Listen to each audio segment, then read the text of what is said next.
Has everybody had a chance to review the agenda? All right, I'm looking for a motion to approve it with the amendment that we move item number 4 under review and discuss, which is the winter sports wrap-up, to the first item under review and discuss. So moved. Is there with that amendment? All right, thank you. Is there a second? Second. Thanks, Pam. All in favor? Aye. Aye. Comments from the public. I just want to make my usual statement, which is that we welcome public comment, and if you wish to make a comment, please state your name and address for the record, and be aware that comments are limited to 2 minutes each, and that the board will limit comments on any one topic to a total of 15 minutes. Please know that we do not respond directly to comments. Instead, we listen carefully and will provide individual follow-up if appropriate. Is there anybody wishing in the room to make a public comment? So come on forward, thank you.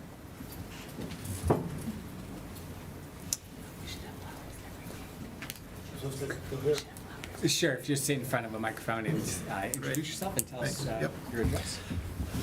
Good evening, everyone. My name's Ted Young. I live at 85 Highfield Road. And I wanted to come out tonight to underscore the importance of special education certainly to our family, and I think to many of the other families in the special ed program. Our 20-year-old son is autistic. He has been in special ed since the age of 3. So basically, we've lived in the town for 20 years. And it's been really nothing short of miraculous to watch how our son has developed. If you told me that he was going to get the math award in Middlebrook in each of 6th, 7th, and 8th grade, no special accommodations, just all you got was you got the same amount of time and everybody else, and he got it. That he would go on to high school and succeed and have friends and have fun and take a normal course load, I never would have believed you. If you had told me, as he is now, he's attending Norwalk Community College and actually will probably get a diploma, I would have said, not my kid. And the only reason that all that success has been possible has been because of the folks in the special ed department. And I've seen 3 technically, but I saw Ann Paul and I've seen Andrea Leonardi, and the work that they have done and their team, and a lot of the folks are here in the room, is spectacular. And I don't know if everyone who doesn't have a special needs kid appreciates the scope of what these professionals do for our kids. It's not, look, my son is actually relatively academically gifted. He didn't really need a lot of help academically, but he struggled socially. He struggled with speech. He struggled with executive function. He struggled, interacting, frankly, normally and not being weird, for lack of a better term, in public settings. And the folks here, 2 of his case managers are in the room, 3 of his case managers are in the room tonight. And because of their constant support, and by the way, constant is not just, during school days. These folks are always reachable, and that's not in their contract. They work incredibly hard. They're incredibly supportive of those of us who have that need, and the results, speak for themselves. Unfortunately, there is no decline in demand for special services. It's a nationwide trend. I think many in this room are quite aware of statistics, probably better than I am. So I'm obviously a Wilton taxpayer, I wish I could walk in every time to special ed and say, well, I want this and that, and please give it to me. They don't. Because it's not responsible, and it's not even practical. But the result is they're able to do an amazing job on what I consider already a shoestring. And the leverage effect, if you will, on these kids' lives is incalculable. If other parents were here tonight, they would tell you that the trajectory and arc of their children's lives has changed in ways that none of us ever could have fathomed. Look, we don't have the luxury of having some of the gold-plated services. We don't have a BCBA on staff. They're the rock stars of the industry. OT and PT and all. Look, they get it done. They're stretched all pretty thin, but they do an amazing job. So I guess I've probably gone over. I apologize, but I would implore the Board of Ed and the Board of Finance to recognize that any cutbacks in this area will have a significantly disproportionate effect on the most vulnerable portion of our school, of our kids, and I hope they'll refrain from making any further cuts. Thank you. Thank you.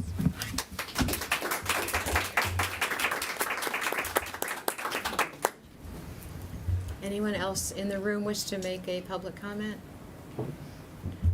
Lucille, do we have anyone who's raised their hands on Zoom? No. All right, thank you. Consent agenda. Is there a motion to approve the consent agenda? So moved. All right, Nicola, is there a second? Second. Thanks, Ruth. All in favor? Okay. That leads us to salute to excellence. Dr. Smith. All right, well, so, as you know, several years ago, the board started this exercise of periodically recognizing individuals, programs, others that really exemplify the strength of our school system. And so in some conversation we had recently, the consensus was that the next obvious group of recipients that ought to be recognized through the Salute to Excellence is indeed our staff, our teachers. And so we have representatives from the WEA here. Peg Meir is here, and we have several from each of the other buildings online. Susanna Carlin's here, Jen Kaminsky from Middlebrook is here, and everybody's favorite kindergarten teacher that we were talking about just an hour ago, Sal Jimo, is here. So they're here representing their schools. We also have an army of our finest special educators in the room. So how lucky are we?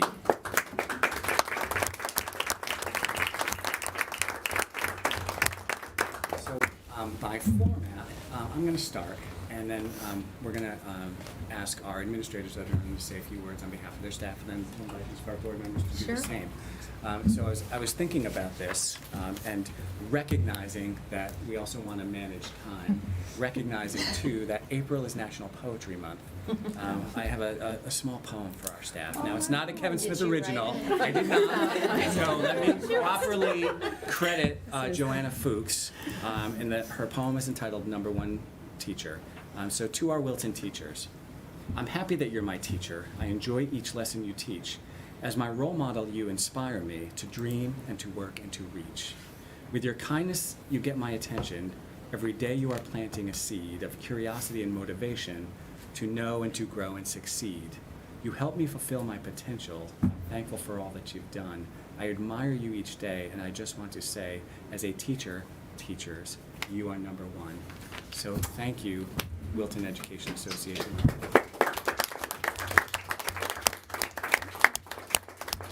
Why don't we start, Hesby? Sure. Okay. Happy to. I'm privileged to be here. Some say it takes a village to educate a child. We say it takes a galaxy of star teachers and staff. And that is exactly what we have at Miller Driscoll. Let's start with our nurses who care for our students and staff each and every day. In addition, they have been incredible in their communication with parents about timelines for quarantine and the ever-changing guidelines when it comes to COVID. Kudos to our teachers and staff for navigating a very complex year, where they're not only teaching the students we have coming to school, but also working diligently to provide remote resources for those who need to be at home. In addition to the work, they tend to each student's social and emotional needs, which are particularly great since the students have not yet experienced a normal, we'll put that in quotes, school year. They collaborate with each other to plan instruction that is both rigorous and engaging. They communicate with parents to be sure the homeschool connection is strong. In addition, interventionists, special education teachers, and related service providers are working with students to address their unique needs. Our instructional coaches support all of our teachers as we integrate new and exciting curriculum to strengthen our students' foundational skills. From our custodians to our secretaries to our paraprofessionals, everyone is willing to lend a hand at all times. It's really remarkable. So thank you again to our teachers and staff for their out-of-this-world work.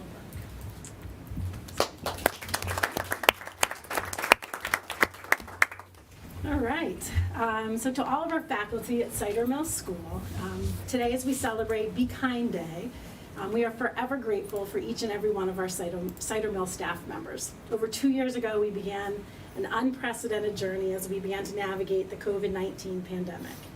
Never could we have imagined the constant shifts, the new learning, and the adjustments that would be required to meet the needs of our learners while we kept everyone safe. Teaching in a digital learning environment required each of you to adapt all of your curriculum, learn a ton of new teaching platforms, form connections and classroom communities over Zoom, constantly troubleshoot, and somehow balance your home and personal lives. All of you dedicated countless hours to provide exceptional instruction simultaneously to students in your classrooms and those who learned remotely from home. Throughout all of this, you prioritize your students' well-being. Thank you for your selflessness, your grit, your perseverance, and the love you shared with each other and all of our learners. Most of all, thank you for continuing to show up with a smile and for being part of our Cider Mill family. Warmly, Catherine, Lauren, Sharon, Jeremy, and Jen. Thank you, guys.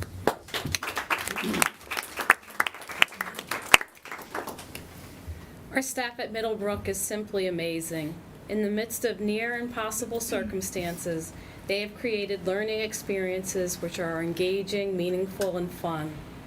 Due to their efforts, our students are continuing to grow, think at high levels, and take risks in their learning. Our staff is tremendously dedicated and hardworking. Middlebrook staff always keeps our students at the center of everything they do. They focus on students' well-being in all areas, physical, emotional, and social. And at the same time, they maintain focus on student achievement. Staff has made the best out of challenging situations through mitigation strategies during mask breaks. They look at that time as an opportunity to build connections with our students. Middlebrook teachers are a family who support each other through challenging times and life's transitions, and they show that same care to their students. Jory, Damien, Nicole, and I are truly honored to serve among the staff each and every day.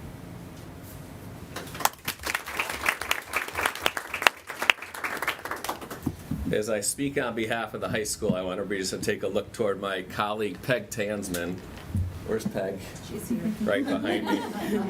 Is there anybody else you would want teaching your child math or serving as a role model than a Peg Tansman? Absolutely not, right? Peg epitomizes the Wilton High School faculty. Their ethos is they do anything for students and their success. They are passionate about their discipline and fundamentally students' learning.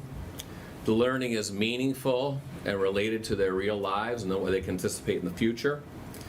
Under trying circumstances, they continue to engage in professional learning. They always want to get better on behalf of our students and families. That is an unending work ethic on their part. I have really appreciated they just have supported each other. This faculty has stuck together, as some might say, through thick and thin. They're amazing teachers. They are growing and developing students for the future, and no greater charge for an educator. So on behalf of Peg and the Wilton High School administration, thank you so much, Wilton High School faculty.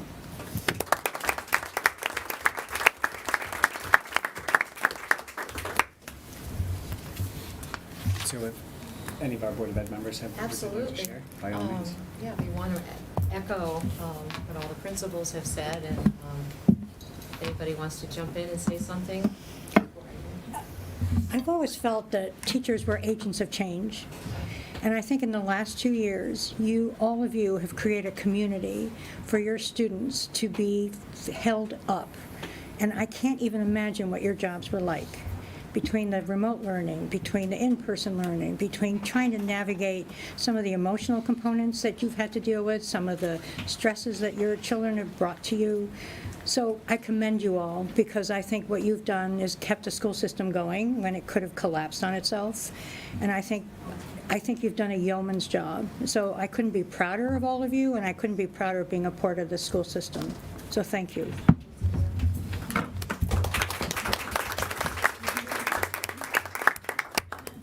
I think over the last 2 years, you guys have really all made lemonade out of the dud lemons we were all down. And I'm so grateful to all of you. if I can call out Tom Koch, you've made a massive difference in one of my children's lives, and Tanya Leonard, who isn't here today, I hope she's listening. They're truly wonderful educators. Wilton Public Schools is what it is in large part because of you guys.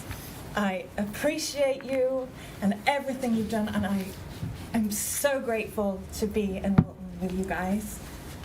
You make more of a difference every day than you know. Thank you.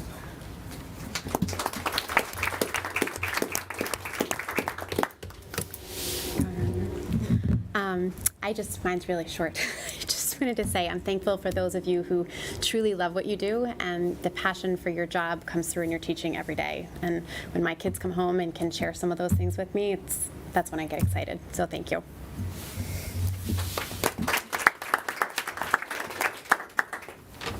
So I just want to say that while the last 2 years have been tremendous, I also look back on my own education and my own teachers and experiences and how they helped me come into my own and realize my own path. And I'm just grateful that my children and all the children in Wilton get to experience that when they walk through the doors or turn on the computer screens, and that they have the same encounters with mentors and guides, if you will, that I had and my family had. And that as much as the world is kind of topsy-turvy, it's still the same. And I look at my 4th grader right now, and I remember I still Christmas card exchange with my 4th grade teacher, and her experience is just as wonderful as mine, and I'm just really grateful for that. So thank you for showing up every day, but not just showing up, but giving it your everything. Thank you. Yeah, similar to Ruth, it's so funny. My daughter was just asking me about Mrs. Carlin's today. Now I'm sitting here looking at Mrs. Carlin's, and the impact that you all have is just unbelievable. And I think about my own education, similar to Ruth. I remember my favorite teachers, my least favorite teachers, but I remember them all. And I just love hearing the stories of my kids and how all they want to do is go back to Miller Driscoll to see some of their favorite teachers and go to Cider Mill and the stories that they share. So thank you all so much. I know it's challenging at times, but it means so much. Thank you.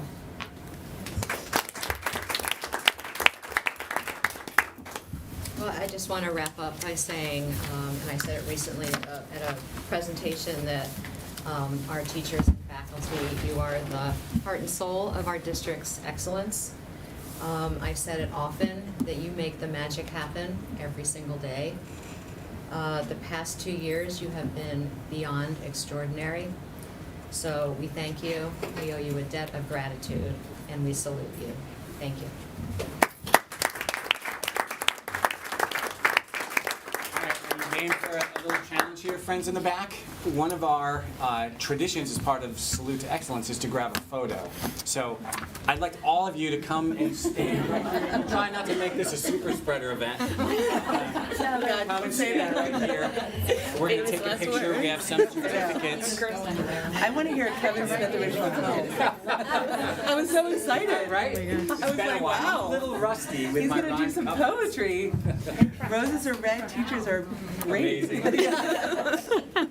Keep going, Mandy. I know. We're ready. There I am. Perfect. You guys are so brave, right? You didn't know I was going to come and let's take a picture. Oh my gosh, I love the Genesis sweatshirts. Right, you have to come and make a second row. Gosh. Great. Alright, so now listen, don't squat down too much because we're going to hold this. Right, we have a certificate for each of our faculty in there. I think Kevin did that on purpose. Kevin, do you want to get in the picture? I do. Would you I'll take a mind? picture, yeah. Thanks, Mandy. I'm trying to figure out how to get to the middle. Debbie, why don't you come and How do I get into the middle? Hold on. You might be okay Isn't that there? Yeah, you might need to be that far. Blocked courtyard. Get in there. Just climb over. All right. You or not. Count of 3. Everyone say Wilton. 1, 2, 3. Wilton. Yay. Okay, let me take a couple. Hold on, let me just check. Wow, I did not do that well. Hold on. Oh my God. go back. We can wheel it back. I can't get everyone in. Okay. Sorry, Toby, I'm like, okay. I'll duck down and. Perfect. Awesome, thanks, man. Thanks all of you. Thanks, staff online. Of course. Oh my gosh, thank you. Thanks, guys. A great picture. They want to introduce themselves. Will they introduce themselves? These guys? Well, they haven't introduced themselves because they're here to do. Oh, they're gonna get. Oh, good. Okay. I was gonna say I only know like 3 of them. We'll get it. All right, moving on to the board chair's report. Mine is very brief, but I did want to take a moment and build on the salute to excellence just a little bit, because for anyone who missed it, the board would like to officially congratulate Dr. Smith for being named Outstanding Superintendent for 2022 by the Connecticut PTA.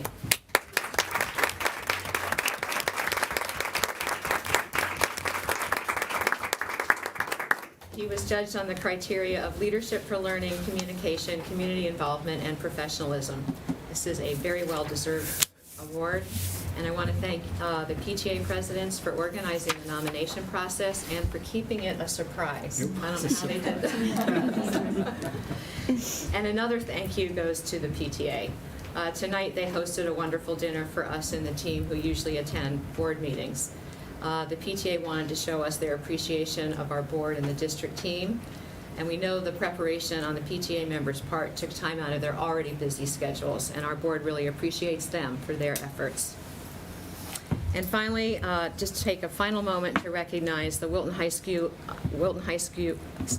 School musicians. I was able to attend virtually for part of the last band concert, which was excellent. And congratulations to the jazz ensembles for performing, and for Jazz One being awarded the top prize at the Ellington Jazz Festival in Greenwich. And if you can, please drop in on the Jazz Symposium being hosted at the high school tomorrow beginning at 4:30. So anyway, thank you. There's so much wonderful things going on. Superintendent's report. Great. Well, first, before I get into it, some of you have to stay because you're presenting later, but some of you, unless you want to, you don't have to stay. Folks online, Oh, absolutely. Jen and Sal and Suzanne, we don't want to punish you with a long board meeting after thanking you for 10 minutes, so don't feel like you have to stay. All right, so on that note, so we want to also recognize a number of students. So at the Ellington Jazz Festival, in addition to the jazz band taking top honors, students Allison Ide, Aaron Famous, Sierra Garcia, and Finbaro Halloran also earned Outstanding Soloist. Aaron earned Outstanding Bassist, and George Huberty earned Outstanding Pianist. So they had a really, really strong showing after, not having many of these competitions for a couple of years. We got some great news a couple of weeks ago from the Connecticut Science and Engineering Fair that took place in mid-March. Several of our Middlebrook students took top honors. So Leonardo Coolin, Sanaka Dash in grade 7 won first place for their project, School Bus Approach Alert System. So they were invited to compete in the Broadcom Masters later this summer. Preeti Vijay and Tricia Prabhu won for their project A Novel Way to Solve Coral Bleaching. They were also invited to compete in the Broadcom Masters this summer. And William Olmsted was recognized for his project Revolutionary 3D Printed Shoes to Change the Way We Think About Footwear. And then Arista Sullivan and Meredith Sullivan were finalists for their project Illusion versus Reality. So terrific showing at the Connecticut Science and Engineering Fair on the part of our students. So congratulations to all of them.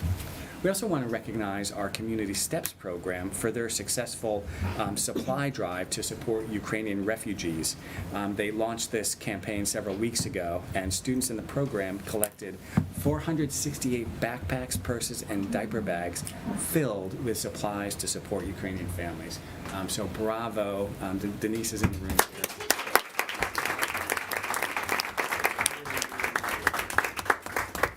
And then finally, I just am very happy to share that next week, the high school will hold for the first time in 2 years its Art, Music, and World Language Festival, also known as the Festival.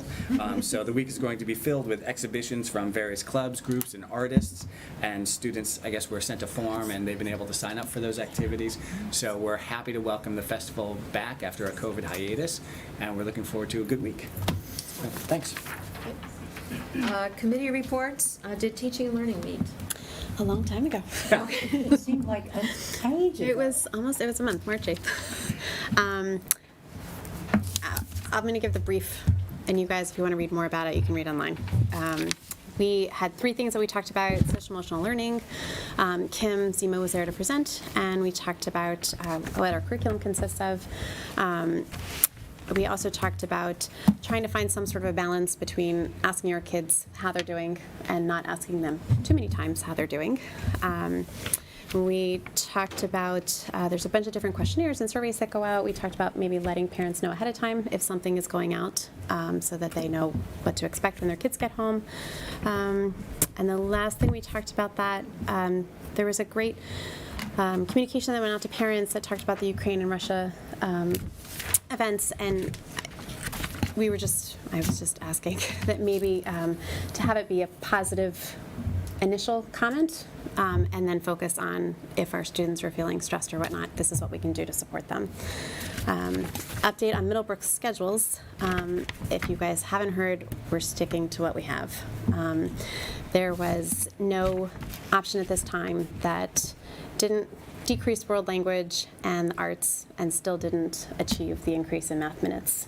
So the team has been working forever on this, and they're going to continue to work on it. And Joy shared that this is kind of ongoing. He's with like 14, I think, Connecticut schools in the Southwest, and they're all having similar struggles for different reasons. So they're going to continue to work on it. In terms of math and how do we support math at this point, they're going to continue doing what we are doing, so it'll take place in a stride. The only downfall to that is that when we do some of our testing, since you go to your strides in certain quarters, that means some of our kids will not have had the information prior to taking a test, so it might impact test scores. So as long as we all know that, looking at test scores, to be fair. But the committee will continue to work on it. And then we talked about math instruction at the high school. Trudy Denton spoke, Evelyn Sable. Did I say that right? And Cindy Cherico were there to talk. Evelyn and Cindy were awesome. Super energetic, and if we could clone them and make every teacher be that passionate about what they do and express that with all of our kids, I would be thrilled. They shared kind of what the philosophy is, and our philosophy is, in general, that every student can learn math, and that there are specific things that every class is supposed to have, which I won't go through, but they're listed here.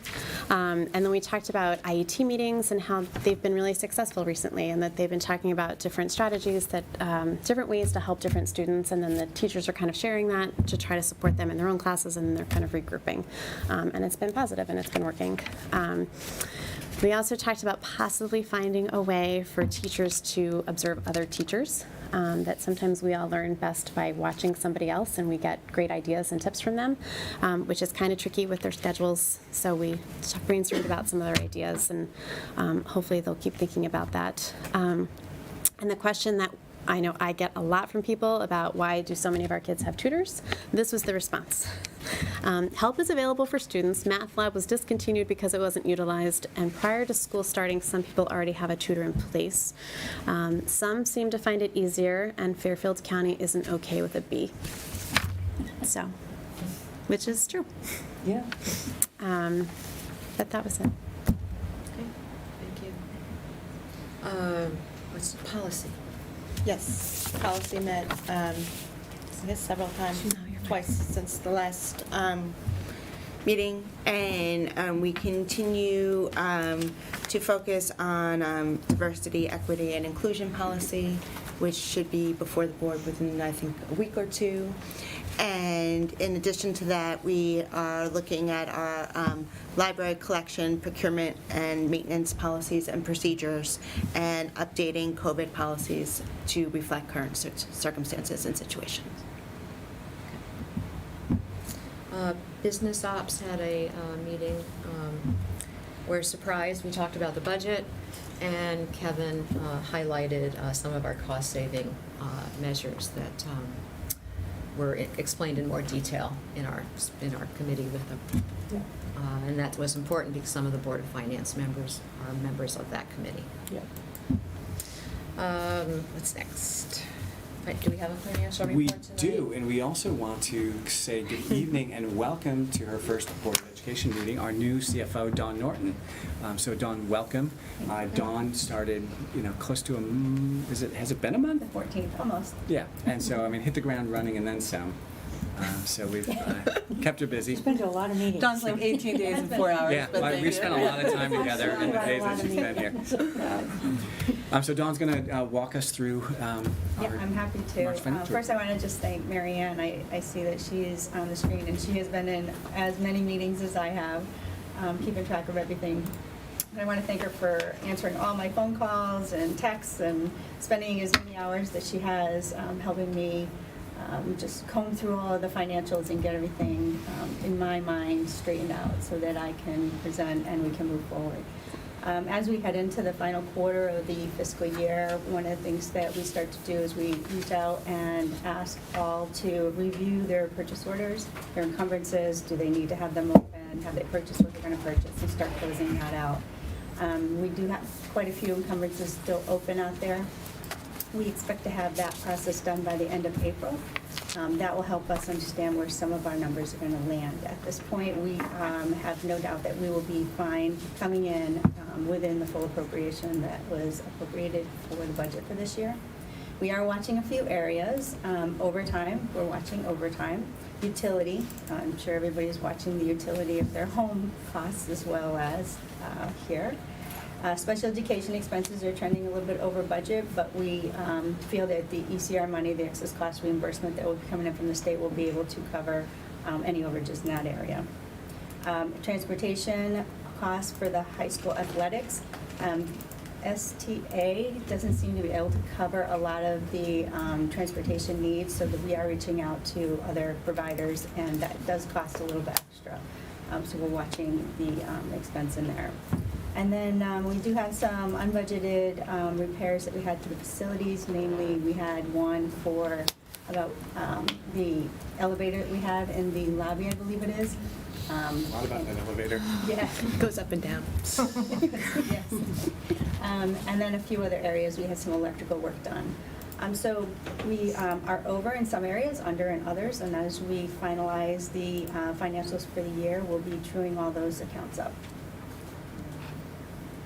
Thank you.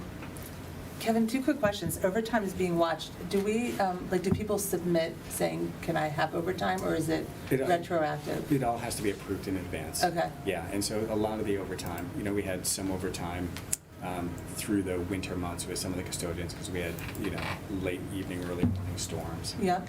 And then we've also had to cover vacancies with some custodians and some other areas. So sometimes we'll have to tap into overtime to cover those absences. So it's mainly the custodial staff that has Primarily. And then the high school athletics buses, I've noticed Yes. they're traveling on very luxury. It's whatever we can get. So Right. this is where, when you think about our busing contract, if you remember, all across the state, communities were suffering lack of drivers, Yep. trying to patch together their regular routes. We've been really fortunate with STA that while we've had a small shortage of drivers, we've been able to cover our primary runs. But because the margin is so thin, they don't have extra drivers, we've really struggled to cover the athletics routes. And so now it's who's available. Yeah. So, the one, we use ECS quite a bit across the street, and it's, what driver and what bus is available. So, they have a couple of those fancy, like, wedding type limousines. Yeah, I've seen them. I'm like. So, some of our teams have, because that's what's available, that's Yeah. what some of our teams have been traveling on. And it's been, this is the #1 area, where I'm signing transfers because. And is there a way to mitigate that for the future, like sign a contract with ECS, or like anything we can do to get those numbers I think, I don't know if signing a contract with frankly, we'd like to work with STA because Right. in the past, before We COVID, could do they were that. able to have enough drivers, enough buses, and we really managed it. It was the one-off that we had to pay, an outside service for. So, I mean, we're definitely looking at, I think that would be, the first strategy. And then if we need an outside provider, we could try to bid it. We've done that with special ed services. Yeah. Do we pay for whatever's available, or is it a set cost? Like, if the party bus is the only one available, do we pay for the price of the party bus? That's a great question. I can find out, but I don't have the answer tonight. And could we ever let parents drive, or is that just a liability issue? There's a liability issue. I mean, we do allow through a waiver to have parents, drive their kids usually back from home from the games, but we don't typically have parents drive to games. Can I ask a question about special ed? You said special ed expenses are trending over budget, but then you say ECR is anticipated to be lower. So can you explain that? Sure. What? The Lower than, I'm sorry. Yeah. The reimbursement rate from the state Mhm. has a higher ceiling this year than it has in the past. And I think it's 90, I don't have it off the top, it's 95 or 97%. So we have to cover the first 95, 97% of all expenses for students before we can submit anything to the state. So that is higher than it was last year. I believe that the reimbursement rate should be around 86% or so, which is a little bit higher than it has been in the past, but we have less expenses that we can submit. So the overall, I believe our first reimbursement amount was about $1 million, and we expect to be able to get enough, hopefully, unless I'm wrong with the calculations, to cover the tuition and the out-of-district that we have. Okay, so we're going to be okay. You I said believe we're that, gonna but be I was okay. just trying to say, well, how can that be if ECR is less? So, thanks. Well, there's less expenses, and the ECR is coming in less Okay. because there's less to submit, and then the calculation's a little bit different than it has been in the past for the reimbursement. This is where one of the challenges communities like ours have, because the threshold for ECR is 4.5 times. As our per pupil ticks up, some of those kids who a couple of years ago would have qualified for ECR now don't qualify. Right. And so we have been pushing for legislation to lower the threshold for years. So Will Haskell, on our behalf, on the behalf of some of his other constituencies, had submitted some legislation to drop the threshold to, I think, 2 times per pupil, and we'll hopefully that'll get someplace. Yeah, anything would be a relief. Yeah. Okay, thank you. Any other questions on the financial? All right, thank you, Dawn.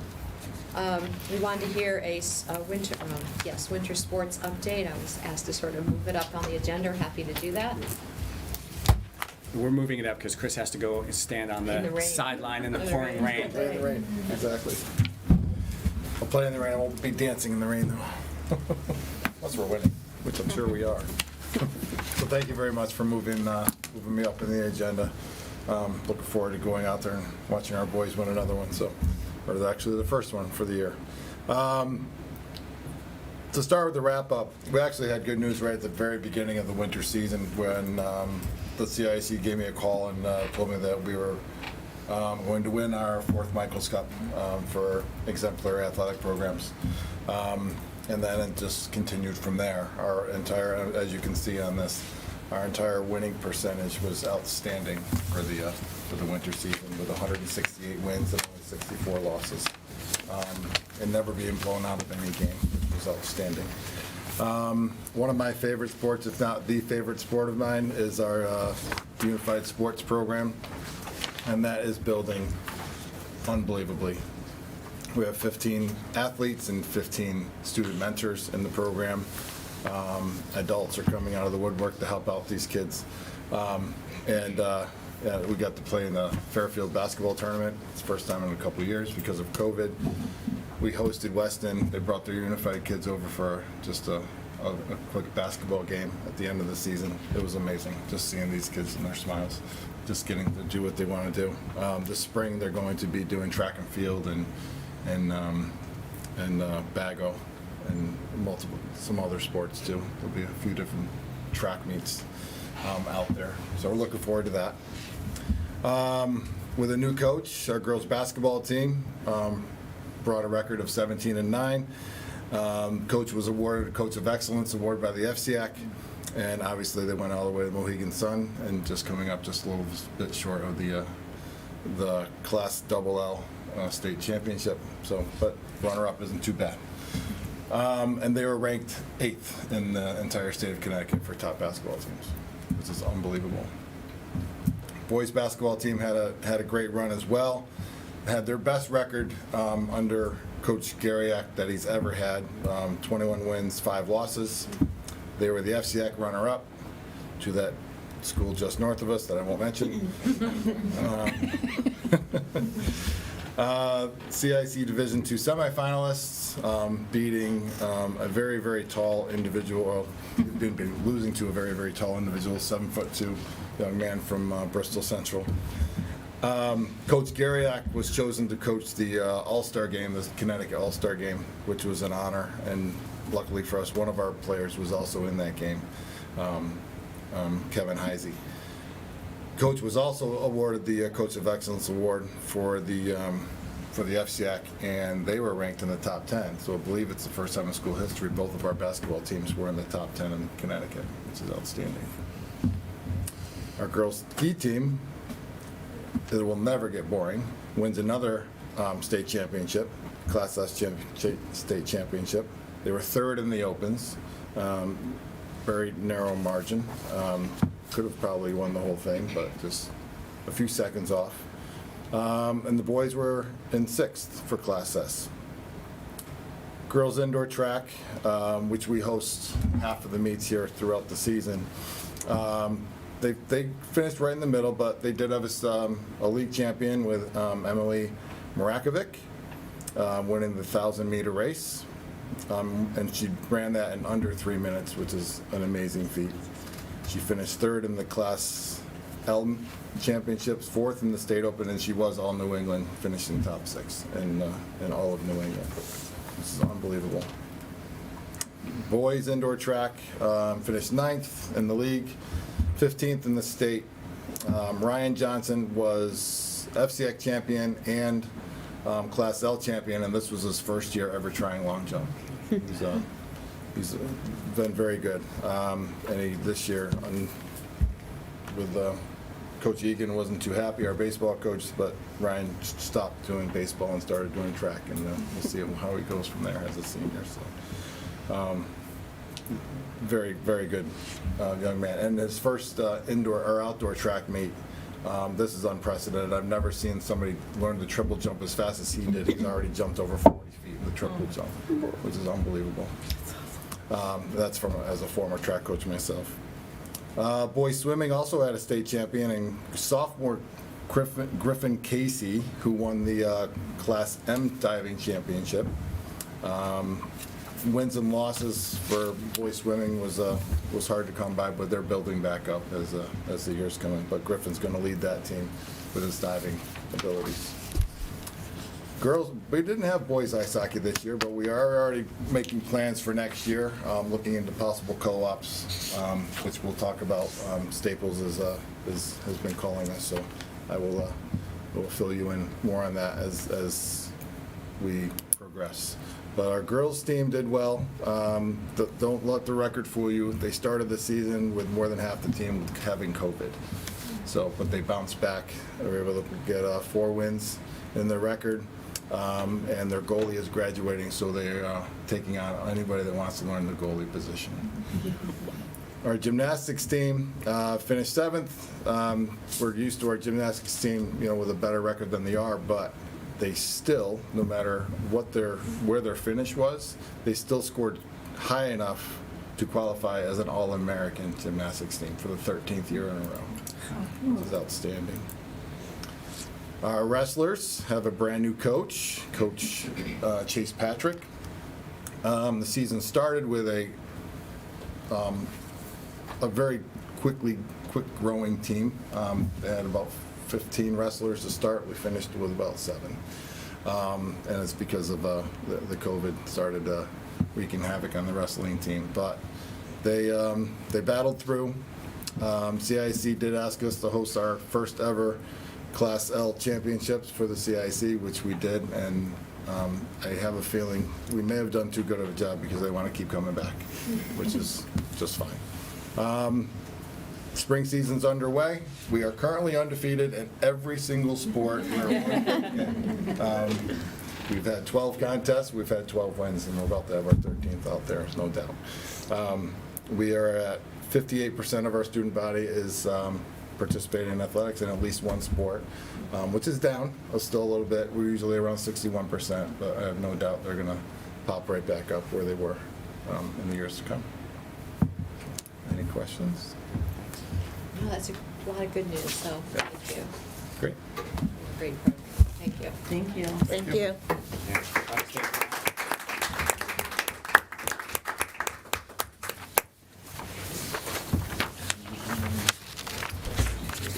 Special ed program update. Terrific. So we have our fearless leader, Andre Leonardi, is home tonight. She has to be, unfortunately, otherwise she would be here. But we have a star-studded cast who are going to support her. So, Andre, you want to kick us off?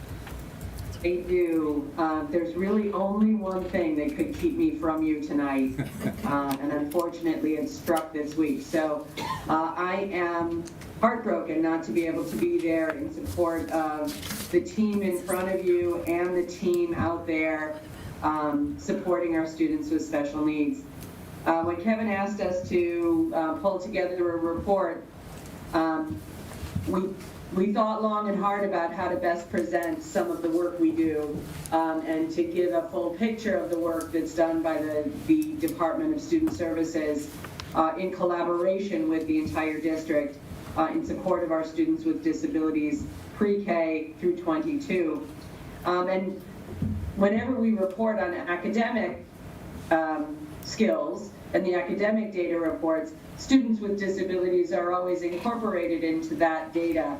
And so we felt that tonight we really wanted to show you the full breadth of the continuum of services and kind of focus in on some of the programs and supports for some of our most complex learners pre-K through 22. And so with that, and in support of the many, many, many people, the village, as they say, that it takes to help a young person with complex learning needs reach the portrait of the graduate, develop the skills and competencies necessary to live a life of independence and choice and community participation. It takes 18 years for that to happen. It begins on their 3rd birthday. And so tonight we have a leadership team of individuals there present with you. We're going to walk you through some of the varied work that goes on pre-K through 22 across our district. You'll see testimonials from parents and families. You'll see videos and photographs of students at their work. And we couldn't be more proud of the partnership we forged with the families, with the students, and the vast array of staff, certified staff, related services staff, and paraprofessionals who work every day to help our young people realize that dream of the portrait of the graduate and realize their potential and set them off into the world ready to conquer their community and be full participating members of that community. So I couldn't be more proud to introduce Melissa Barrett and Sharon D'Angelo, who are going to lead the team through tonight. And again, my heart breaks that I'm not there with you, but I am there in spirit, and I'm very, very proud of this team. Terrific. You guys will introduce yourselves and my former middle school student. Yes, of course. I like to say that her middle school principal inspired her. I know that's not true, but I like to say that We anyway. believe it's true. Thank you so much for having us today. So we're going to start with, as Andrea said, we're going to kind of highlight our collaborative center. So some of our students with more complex needs we're going to focus on tonight. And we would like to start with preschool, and we're just going to go chronologically through. We have a small team here for elementary, but nonetheless, the work that we're doing is is very mighty. We're small but mighty in the elementary, but we're down 2 of our teachers who are homesick, unfortunately, who I would love for you to all be able to listen to instead of me, because they're in the trenches doing so much hard work. So I'm going to step in and talk through their slides. But what we're going to do is start with Jessica Wade, who is one of our preschool teachers as well as our preschool team leader. Jess, I can't possibly say enough. I'd be here all night if I was going to start talking about Jess. So she's going to lead you through the preschool work that we're doing for our students. And I just kind of want to remind everyone to focus, our focus tonight is on, as Andrea said, our students with complex needs and how we really integrate them with all of our students in the regular education setting, and how we take the skills that they work on through our collaborative center and then bring them back into the classroom. And I really hope you get a picture of just how much of a part of the community they are, despite how hard they're working on some very basic skills. So Jess, without further ado, you want to go ahead and you can start with the preschool. Sure. So I actually made a video to share with you all, and then I'm happy to answer any questions afterward.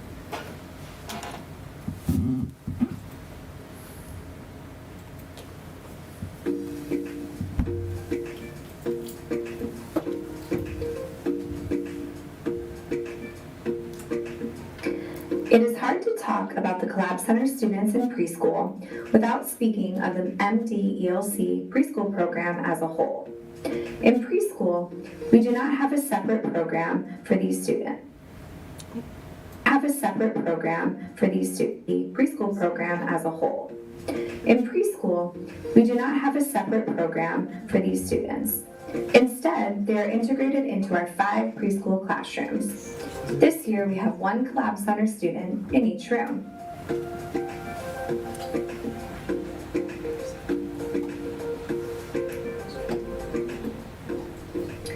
Our Collab Center students spend the majority of their day in an integrated classroom. Each class is led by a dual certified special and general education teacher and staffed with 2 paraprofessionals. Our classes are made up of children with and without IEPs, all learning together. Only our most significant needs students with IEPs are considered members of the Preschool Collab Center.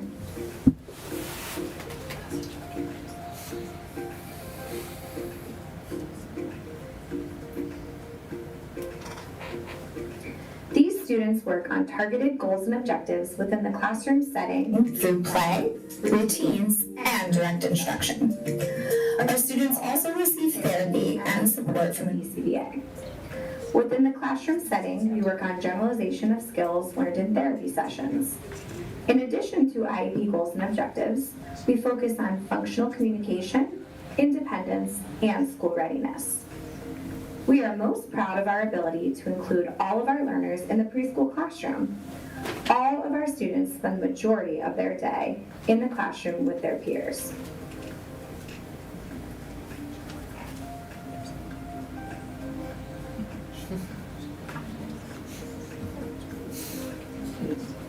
For many of our students and their families, this is their first school experience. We aim to make it a smooth transition from the family-based model of birth to 3 to a school-based model. For many of our families, this can be a really scary transition.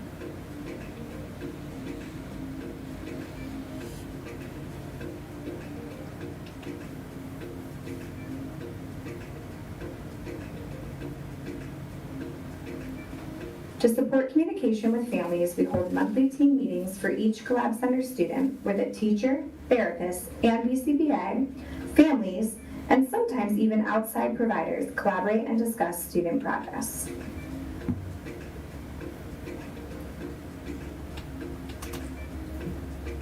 Our parents love the ELC. Here's a video from one of our current preschool parents. The therapists and teachers at Miller Driscoll Early Learning Center changed our son's trajectory. At 3 years old, our son entered the program with many significant delays, and we were very concerned about his future. We were also overwhelmed by the idea of our son leaving birth to 3 and entering an early learning center program. But we soon found out that we would be grateful ago, it was a program at Miller Driscoll. At his initial PPT meeting, we were beyond impressed with his entire team. The therapists and staff presented a strong and comprehensive IEP. I also felt that all our concerns about our son were not only heard, but that an appropriate response followed. There have been many times throughout the last few years that therapists or teachers have approached us and asked to alter his IEP to better serve him.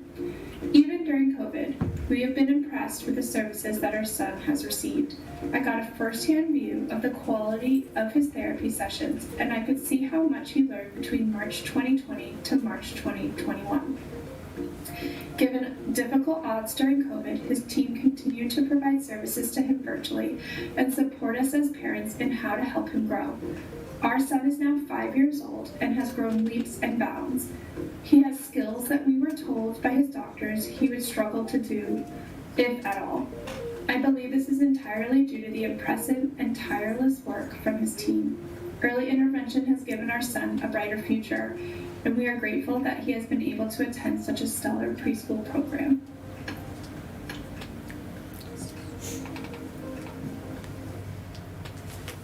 All right, that's it. Does anyone have any questions? So good.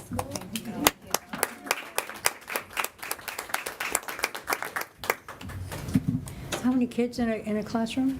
So it ranges, but we try to keep it 15 or less. With 3 adults? With 3 adults, yep. I don't have any questions. I just wanted to say many of my birth 3 kids end up in your program and have always had many, many, many positive things to say. So it's a treat to hand them off to you. So thank you. We like taking them. Thanks. I have also sent several kids to your program, and they've done remarkably well there. You do a great job. PPTs are professional and well thought through, and your OTs and PTs there and your speech people are just terrific. And thanks to Bernadette.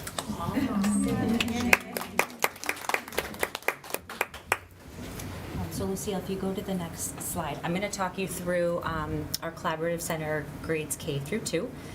Sarah Marcus, who's our instructional leader and one of our speech pathologists, was going to be here, along with Megan Garcia, who is our case manager of that program. Both of them unfortunately could not be here tonight, so I'm going to talk you through our K2 program. So we have some parent testimonials up there, which I'm obviously not going to read through for you, but certainly reflect on those afterwards when you have a minute, because I think it really speaks to all the work that we're doing in the K2 program. We have the same approach in grades K through 2, where we take the needs of the students first, and we outline their program from that.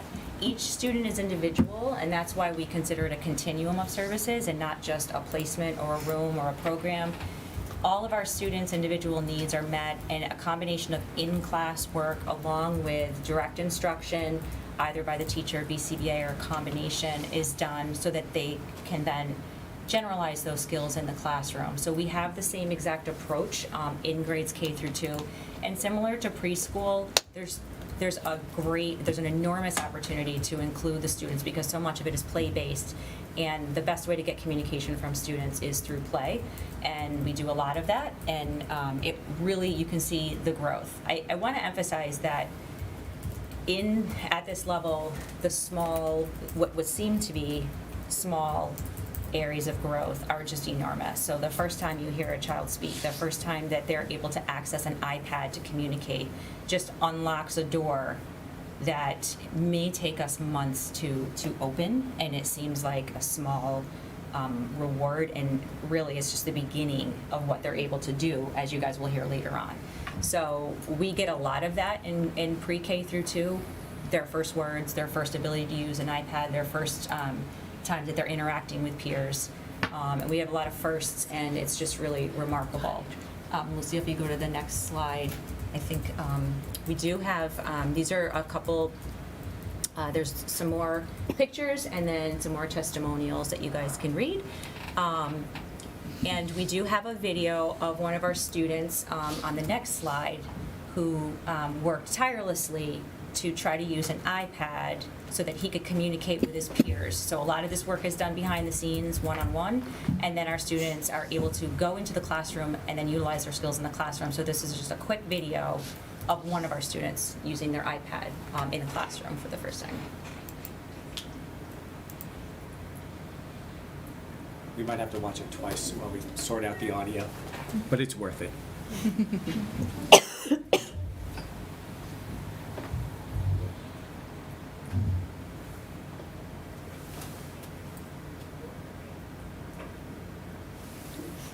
So in this video, he is going to the window. His job is the weatherman. So he's going to the window. Oh, here we go. Okay. Okay, Gavin, come do the weather. Come tell the class the weather.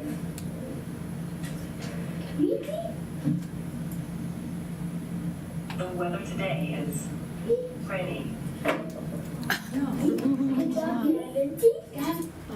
Yeah, so we're so happy to be able to get that. And Gavin's mom was so nice to let us share it tonight. And so we're really appreciative to her for that too, because this is just an example of how some of the great work that we're doing. And that type of a situation leads to that once that happens, the communication just typically can take off and just unlock so many doors. So I think you can go to the next slide, I think. So now this leads me to introduce Abby Steerfoss, who you may or may not already know, but Abby is one of our special education teachers at Cider Mill. She's also the instructional leader for special education at Cider Mill. She's also one of my favorite people in the entire world, and I don't know what I would do without her, but that's just a personal thing I'm adding. Megan Angus, who is our case manager for the Collaborative Center, grades 3 through 5, unfortunately can't be here tonight because she's not feeling well, so we're a little plagued at the elementary school right now. Do you know any substitutes? I really don't. We can talk about that later. I have some ideas. So Abby is nice enough to be here tonight to speak to our 3-5 program. Yes, I'm so excited to be here to celebrate the work that the Collab Center does, spearheaded by the incredible Megan Angus, but all of our special education teachers really pitch in. They're also supported by a wonderfully talented and dedicated group of paraprofessionals who are so committed to supporting the students both in the support center as well as across their day and through their school experiences. In addition to that, the wraparound services really come from the related service providers as well, so a team of school psychologists, speech and language pathologists, occupational and physical therapists, our VCBAs, are there to support our students' success throughout their days. So here you'll see some pictures of our students really focusing on and embracing what the program is focusing on this year, which is really creating and embedding meaningful inclusion opportunities for our students throughout their day, before school, during school, and after school, in addition to the academics and the therapeutic wraparound services that they receive. We're also really focused this year on increasing their independence and finding ways to do that. So you'll see pictures from day-to-day activities, lunch, recess, their work in and out of the classroom, to big milestones like riding the big bus, walking to after-school activities with peers. And then in that bottom left corner, you see a great example of one of the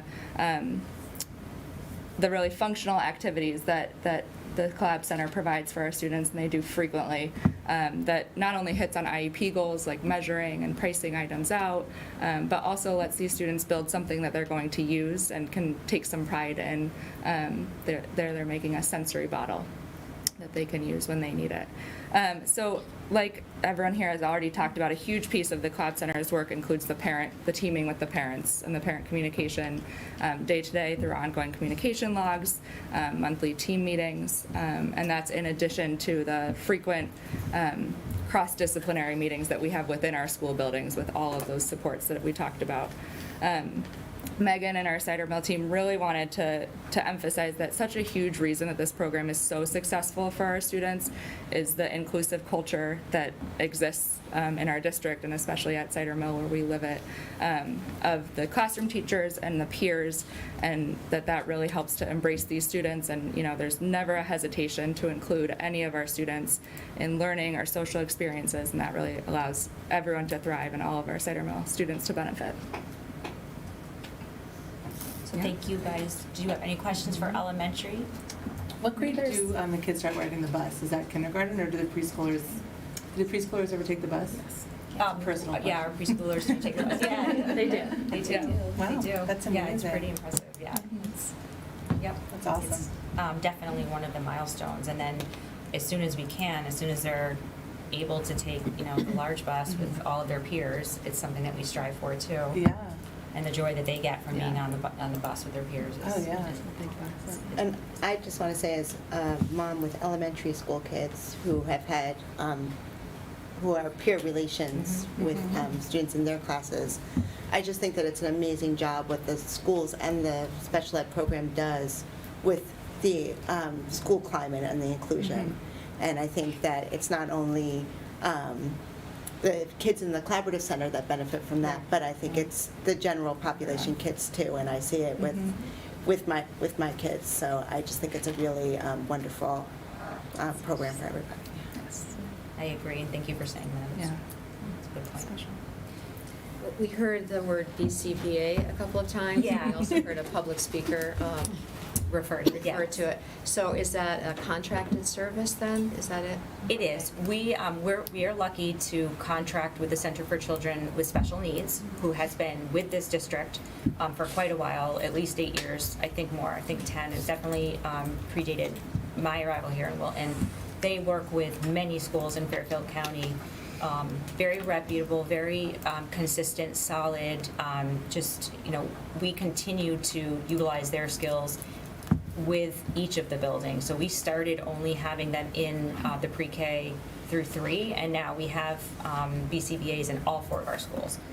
And so they're working with all of our collaborative center students all the way up through 22. So we're really thankful to have them. Thank you. Thank you, guys. Thank you. So I'm gonna turn it over to secondary now. So you get Melissa and this very giant team of amazing. Good job, elementary.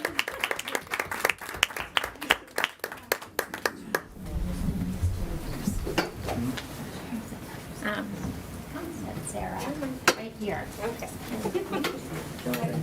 Melissa, we'll start with introductions. Yeah. Okay. So we have a larger team. We got over COVID in the fall. So we're, not to be redundant on what anyone said, but we're really going to talk a little bit about this team's going to talk about our middle school and high school model, and then we'll hear from Community Steps and Genesis. I think one thing that's important to bring up tonight before we do introductions, that a lot of this work at secondary really started from a continuum of service model in 2016. So we've done a lot in a short period of time of working with our young adults with complex needs and how to really get them integrated into a larger community than just school. So we're going to start with middle school. So we have Polly Metz, our wonderful IL at Middlebrook, and then 2 of our talented teachers, Betsy Creedy and Sarah Lorello, who run our Collab Center program. And then we have Emily Rappel, who's their counterpart at the high school, and Joy Lawrence, who is our magnificent instructional leader at the high school, a lot of other things as a speech and language pathologist. So if we go to the next slide, Sarah and Betsy put together a video, little cider mill testimonial for you. So we'll go one more. So a video that kind of captures what the work they do. Currently, the Middlebrook Collab Center includes 9 students and is expected to grow to 12 in the next few years. We have a wonderful constellation of services for students with complex learning profiles that allows the children the opportunity to learn and generalize real-world skills. We work collaboratively with the general education teachers in grades 6 through 8 to ensure our students' success while learning skills in language arts, science, social studies, math, and foreign language. Here are a few examples of our students being an inclusive part of their grade level classes. This year, the thing we are most proud of is the Coffee Collaborative. This initiative further strengthens our students' connection to the school community while they make and deliver coffee and snack orders, collect payment, and make change. It is also important for them to keep track of the inventory. In addition, they provide customer service, increased communication and socialization skills, and overall establish themselves as an essential member of the school community. Not only do our students work on targeted goals and objectives, but also the why behind each skill. This year, we have also implemented a Collab Center reading and writing lab in which our students are able to strengthen and generalize literacy skills in a small group setting. In this way, we are able to meet the specific and unique learning styles of each student. The cafeteria staff depends on our students to do important jobs, such as restocking the chips and the milk each day.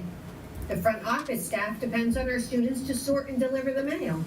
In addition, the LLC staff depends on our students to complete upkeep of many Chromebooks.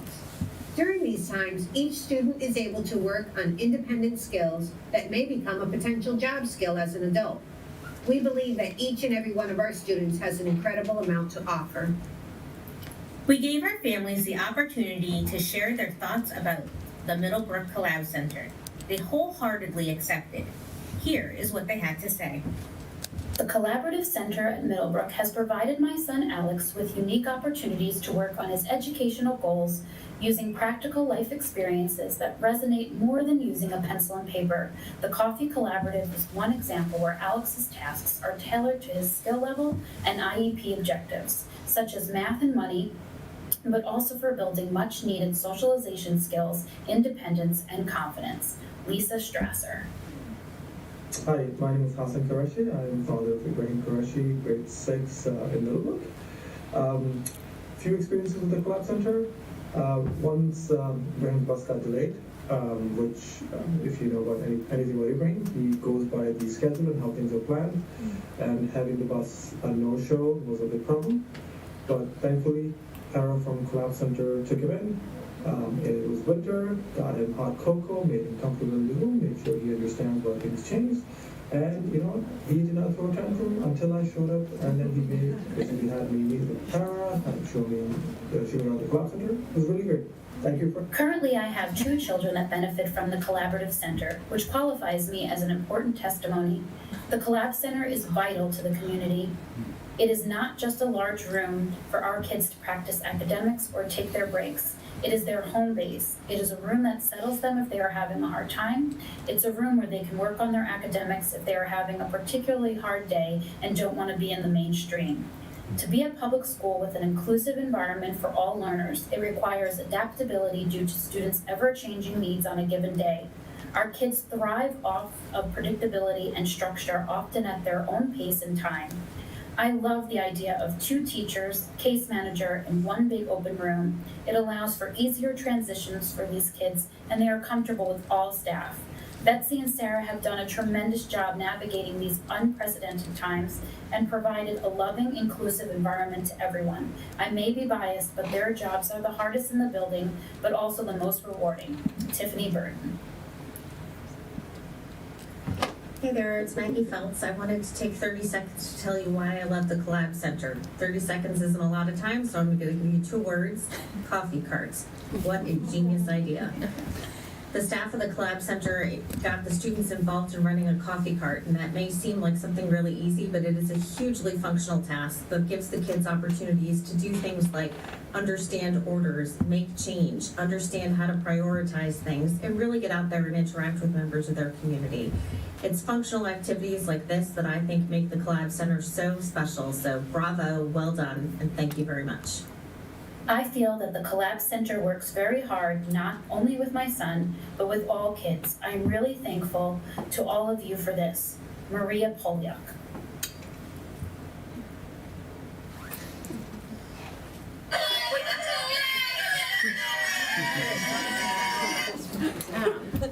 Any questions for Middlebrook before we move on to the high school?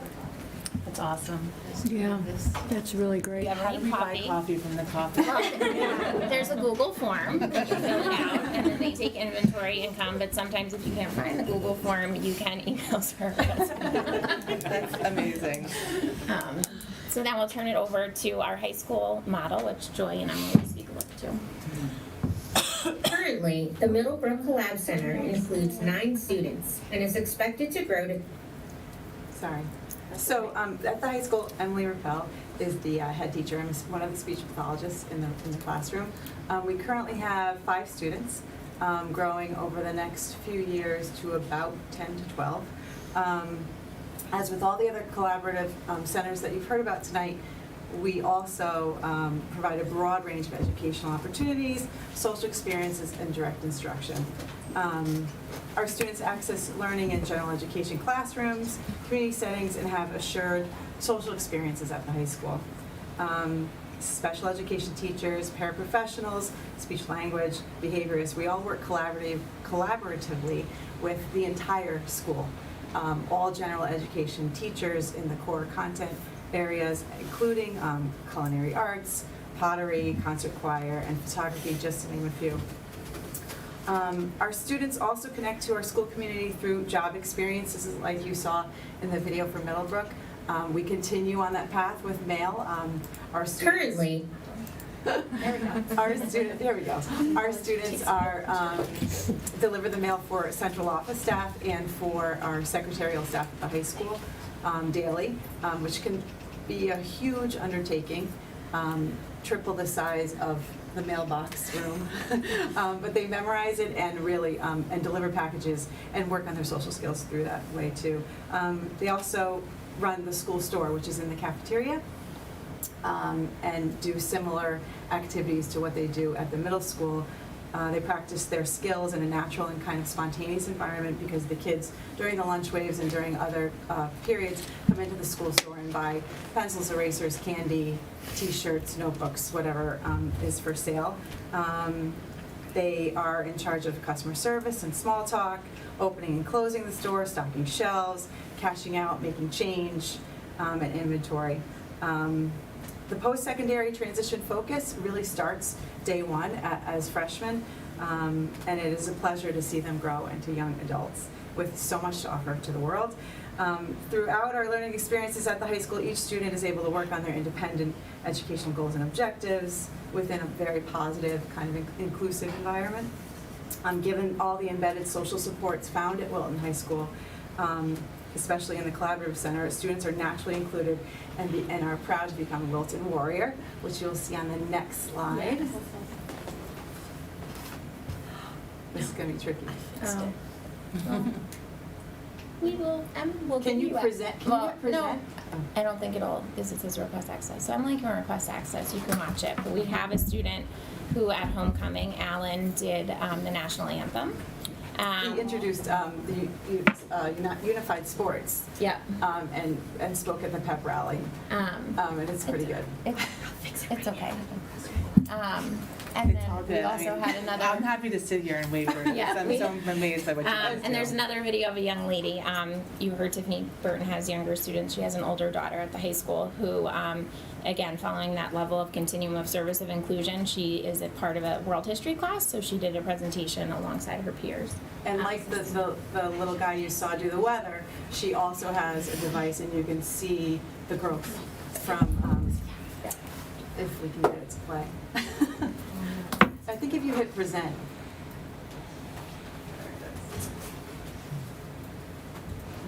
There we go. No, you have to hit present. You have to hit that button. Slideshow. Slideshow, sorry, slideshow. See on the right, all the way to the right. This one, share. Nope, that one, yep. There you go. Now you can hit play. A lot of stress over there. Doing great. It's a little loud. You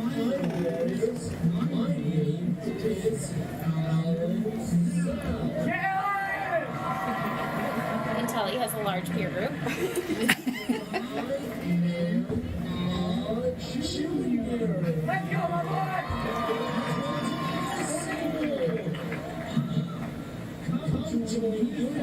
Sports. This fall we are playing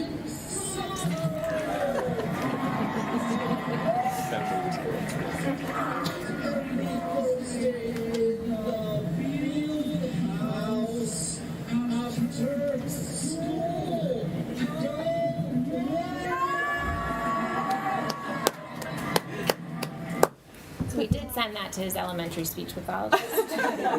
We did, after, to say bravo, all your work paid off.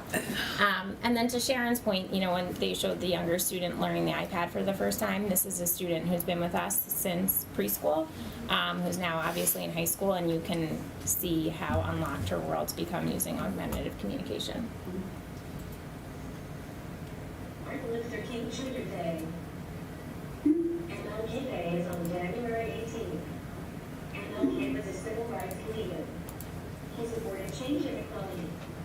He was brave and respectful. Tomorrow is Inauguration Day. Inauguration Day is on January 20th. We will have a new president. He will give a speech and people will celebrate. He will promise to do the best job he can. He will move into the White House. These are important days in January 2021. Yay, Emma! Yes, yeah. Oh my God. And so she everything you heard her do there, she programmed and wrote and then played out. So if you look at that, and if you ever in the high school and happen to see her, it's amazing to watch how quick she is on using the device. Yeah. Wow. So any questions for our high school? I can't believe that. Yeah. We're just awestruck. Yeah. They're amazing, amazing young adults. And this team makes it work. It's all right. We'll turn around again. And just, you know, that peer response you hear when he does it is just amazing. And there's some parent testimonials, but if there's no other questions for this team, I'll bring up Community Steps and Genesis.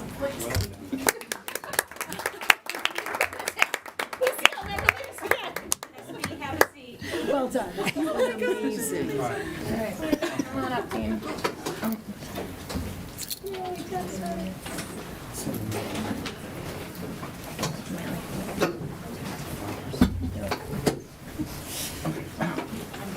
So, this is another part of our secondary team that is amazing. So we have Denise Arnakis, who I would not be able to survive life without, who runs our Community Steps program alongside Naomi Williams, who's one of our speech and language pathologists. And then we have our Genesis team. So we have Eileen Wheeler, who's one of our special education teachers, Tom Koch, who's our humanities teacher, Anne Marie Meehan, who has been with us at the high school for quite a while and now has joined us at Genesis because of our growing enrollment. Brett Amaro, our STEM teacher, and then Allison Hirani, our amazingly skilled social worker. So I think we'll start with a little information from Genesis.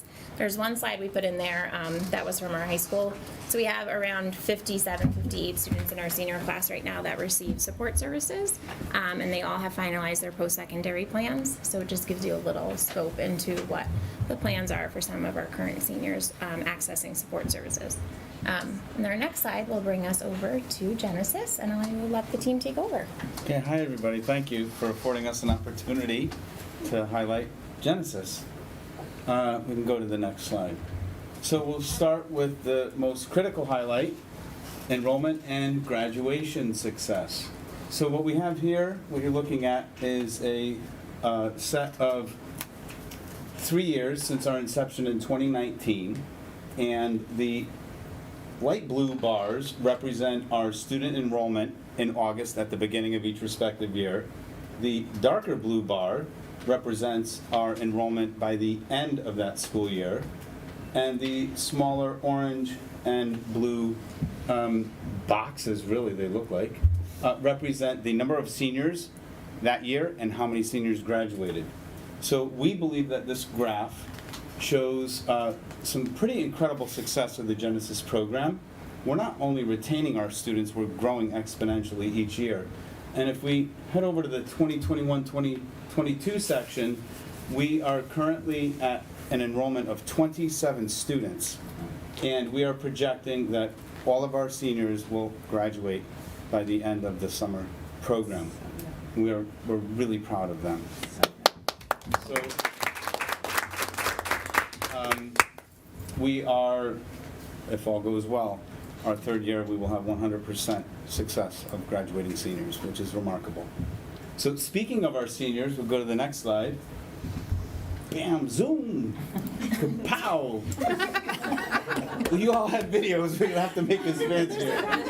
Shazam. Okay, so what you're looking at here is a collage of all of the amazing universities and colleges across America that have offered our Genesis students, our seniors, acceptances. And we're really proud of them, of their hard work. But it should come as no surprise, they are receiving incredible presidential scholarships, merit awards, and to some of the most challenging universities in the country. So that's awesome. Okay, and then now outside of enrollment and graduation success, this is the day in the life of what we do. I could pass it over to Miss Anne Marie Mann. We can talk about some of this stuff. So I, as the newest member of Genesis, I'm very excited to be here. Also a nervous wreck, but I'm here. That's why we're making her talk. They always make me talk because they know I'm nervous. As a special ed teacher, one of the proudest things that I see at Genesis is that we have our students run their own annual review meetings. So they're yearly meetings. So that is in the corner. One student who happens to be on my caseload did a beautiful job just representing herself and her strengths and her weaknesses and what helps her and what helps her to learn the best and what works for her and the struggles that she has, and she had no qualms, and she made this beautiful slideshow. It was actually one of my proudest moments.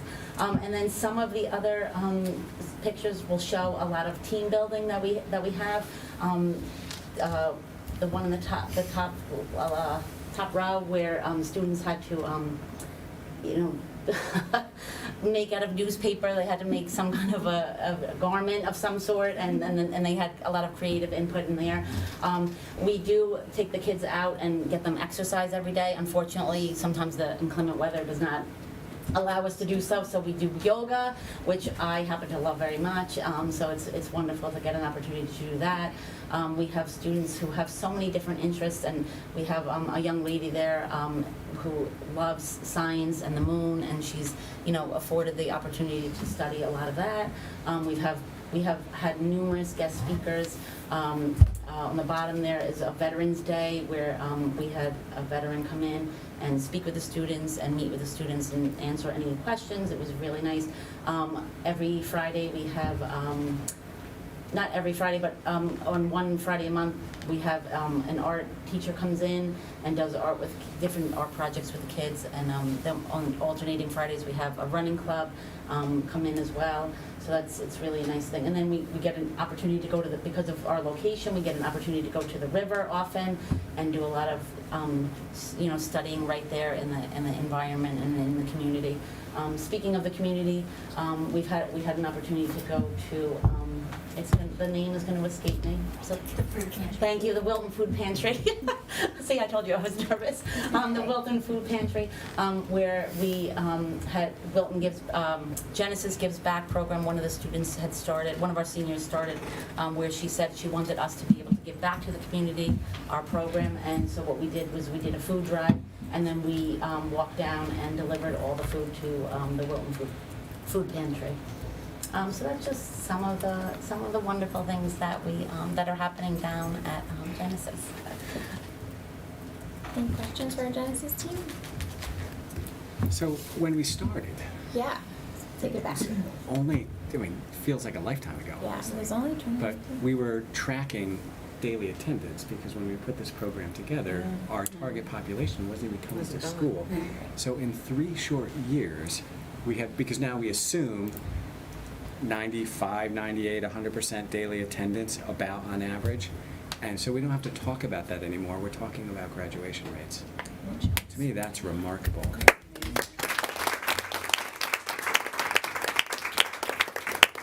Later on, we'll talk about cost avoidance. And that a lot of those students that are there now are students we were able to bring back from out-of-district placements and give them the support here.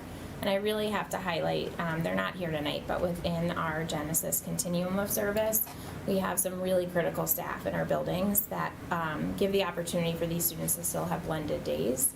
So a lot of our students at Genesis are still able to access Middlebrook or access the high school for courses they're interested in and be really welcomed into that community. So I think, Tanya Leonard and Bonnie Schnitzler at Middlebrook are critical in that.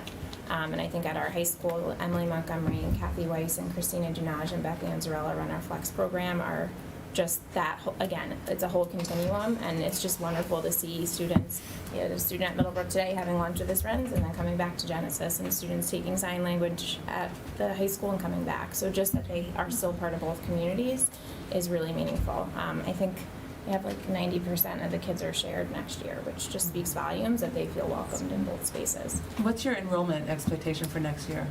Well, they're at 27 right now, which is that's a big Awesome. number. Again, we're on some shared schedules for next year that are increasing. So I think, we have 3 students who are really interested in joining next year. So, and you're graduating 4 seniors? Graduating 3 seniors. Yeah.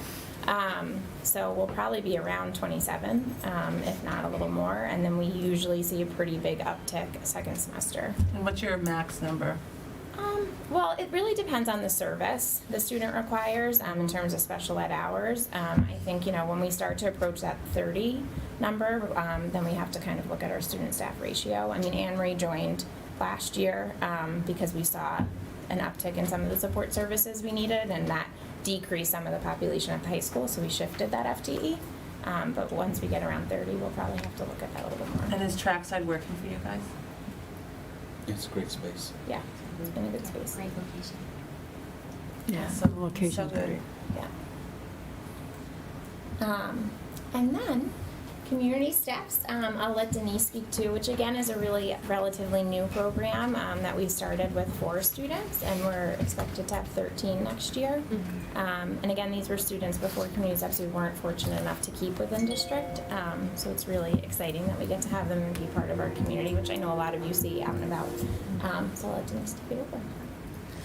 So like all the other programs, Community Steps offers a constellation of services, and our services include transition goals, which are like vocational, so the students go out to different vocational locations and can work on some job skills.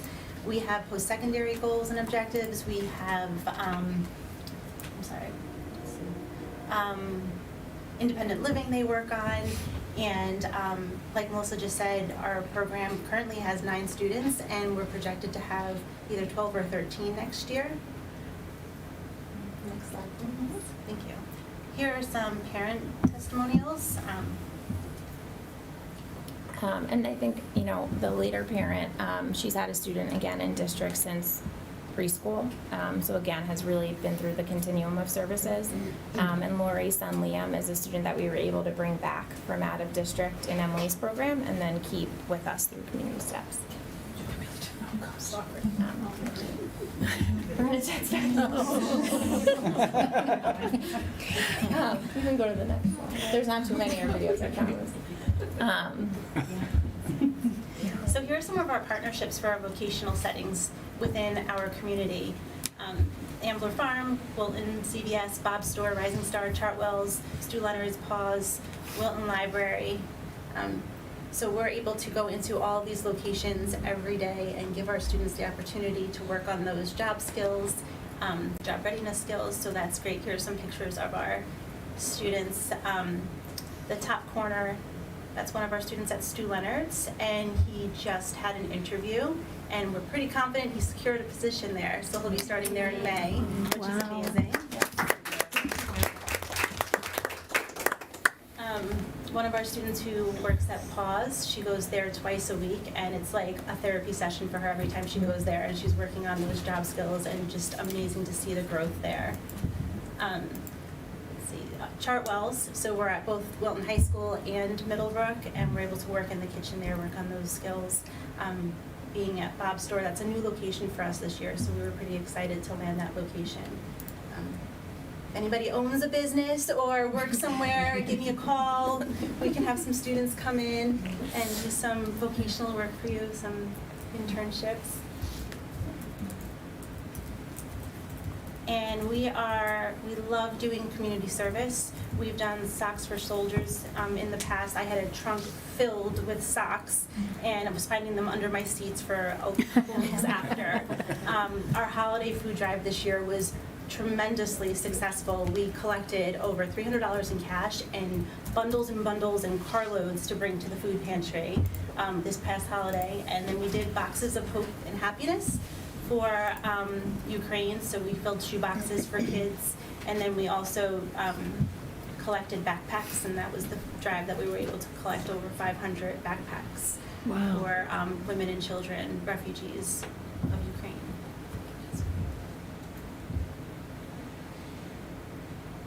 We practice our independent living skills, so we travel train, so we learn how to use the train schedules, the bus schedules. We participate in a lot of events that Wilton community has, so there's scarecrow contest. Every year we enter our scarecrow, and then we go for a scarecrow walk, and we have our own little junging contest down there. We have, currently we have 5 students, who attend NCC. So they're taking some classes there, and they've all been really successful, so it's a great environment for our students.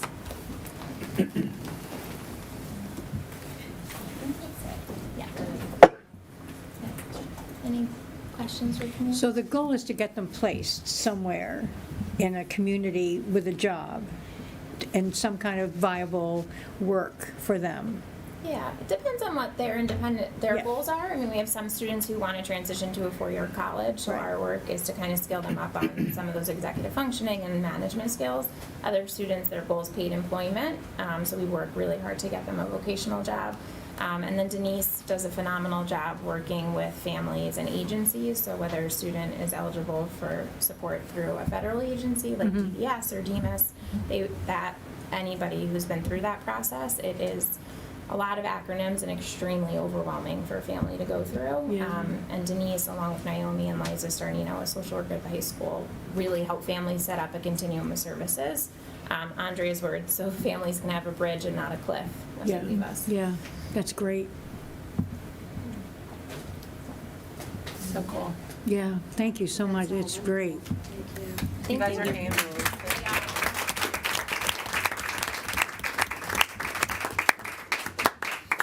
I love your sweatshirt. Just finish with part of what you saw tonight really does represent an army of individuals, general ed teachers, special education teachers, paraprofessionals, and the 18-year work it takes with these families and these students to develop this life of independence, choice, and dignity.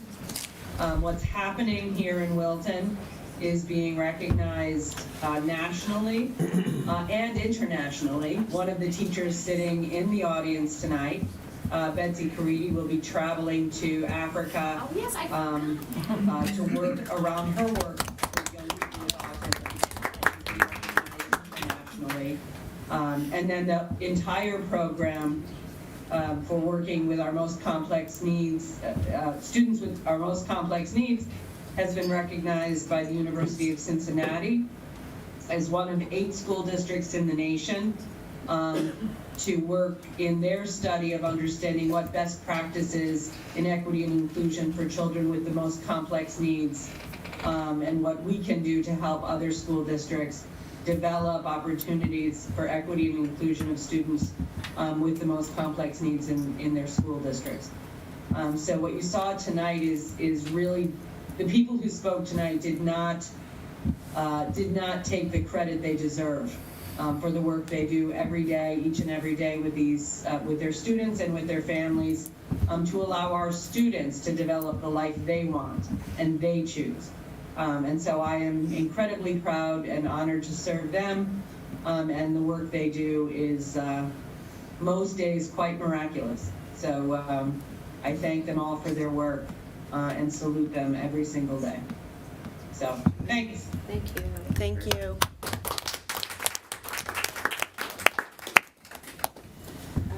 I just have to say that one of the most powerful things about the presentation, and there were many, was the number of parent testimonials.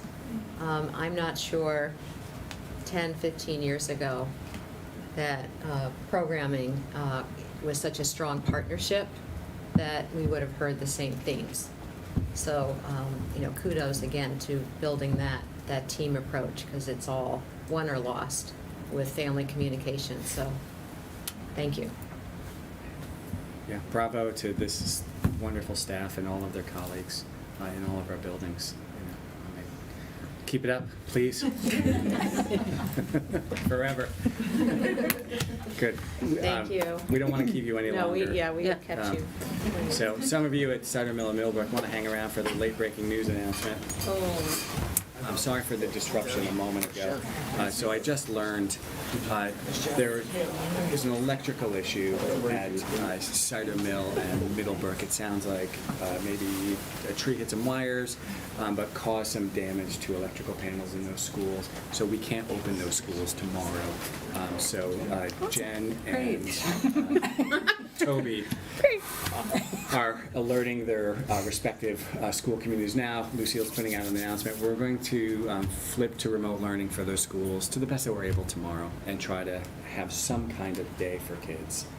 So I don't want to set expectations very high. We're going to do the best we can. But it will count as a school day, correct? We're going to work very hard to make sure it counts as a school day. Lucille informed me there is a provision in the carve-out for emergency days.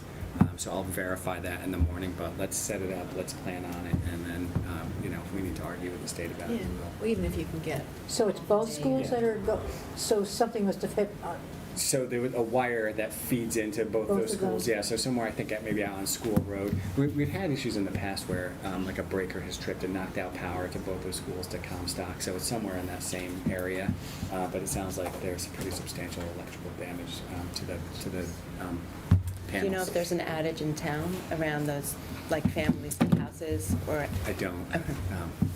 I don't. That's just. So I don't have complete information. Our folks are on site. It sounds like we're trying to get Marquis Electric into the schools. The police are managing whatever's happening, kind of outside down on School Road. So you'll be sending an email out, like, I think it's happening as Okay. as I'm talking to you here.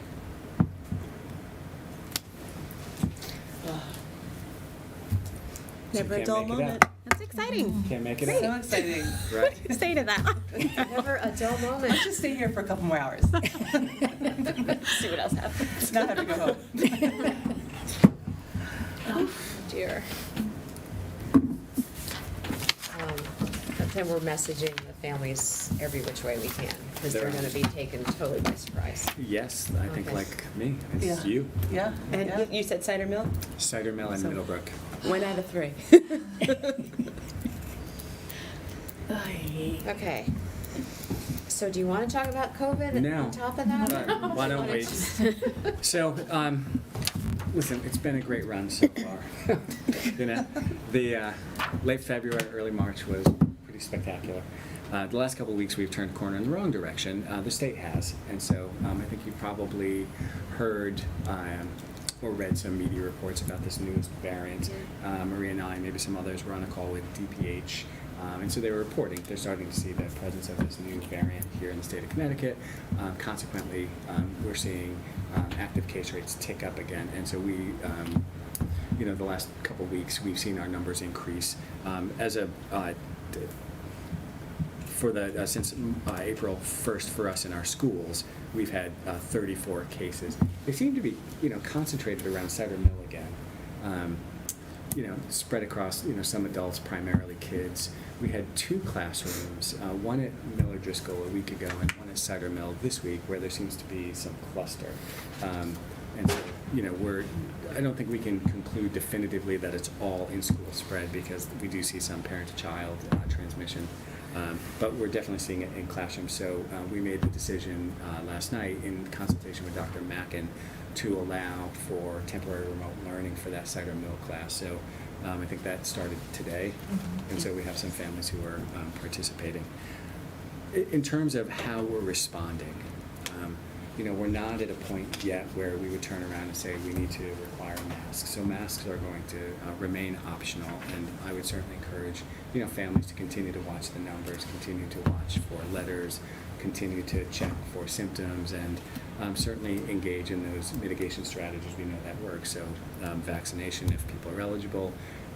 We still provide our surveillance testing. We have home test kits that are readily available if people need N95s or KN95 masks. We have those available. We would ask people to just monitor for symptoms, be in touch with our nursing staff, and we will continue to monitor the situation. If numbers continue to increase, we'll just, like we said we were going to do, revisit all of our strategies.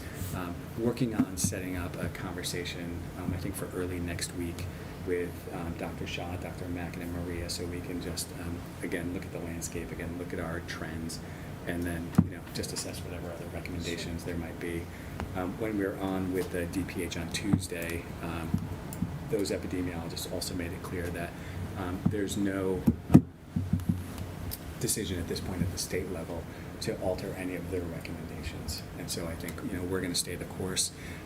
Again, just, without editorializing, the sense of what I've read is, as we continue to learn to live with COVID, these are the kinds of patterns we're going to see. And so, while we want to make sure our school environments remain as safe as possible, we're going to do that with, with the mitigation strategies we have. Are you seeing a corresponding uptick in staff outages as well?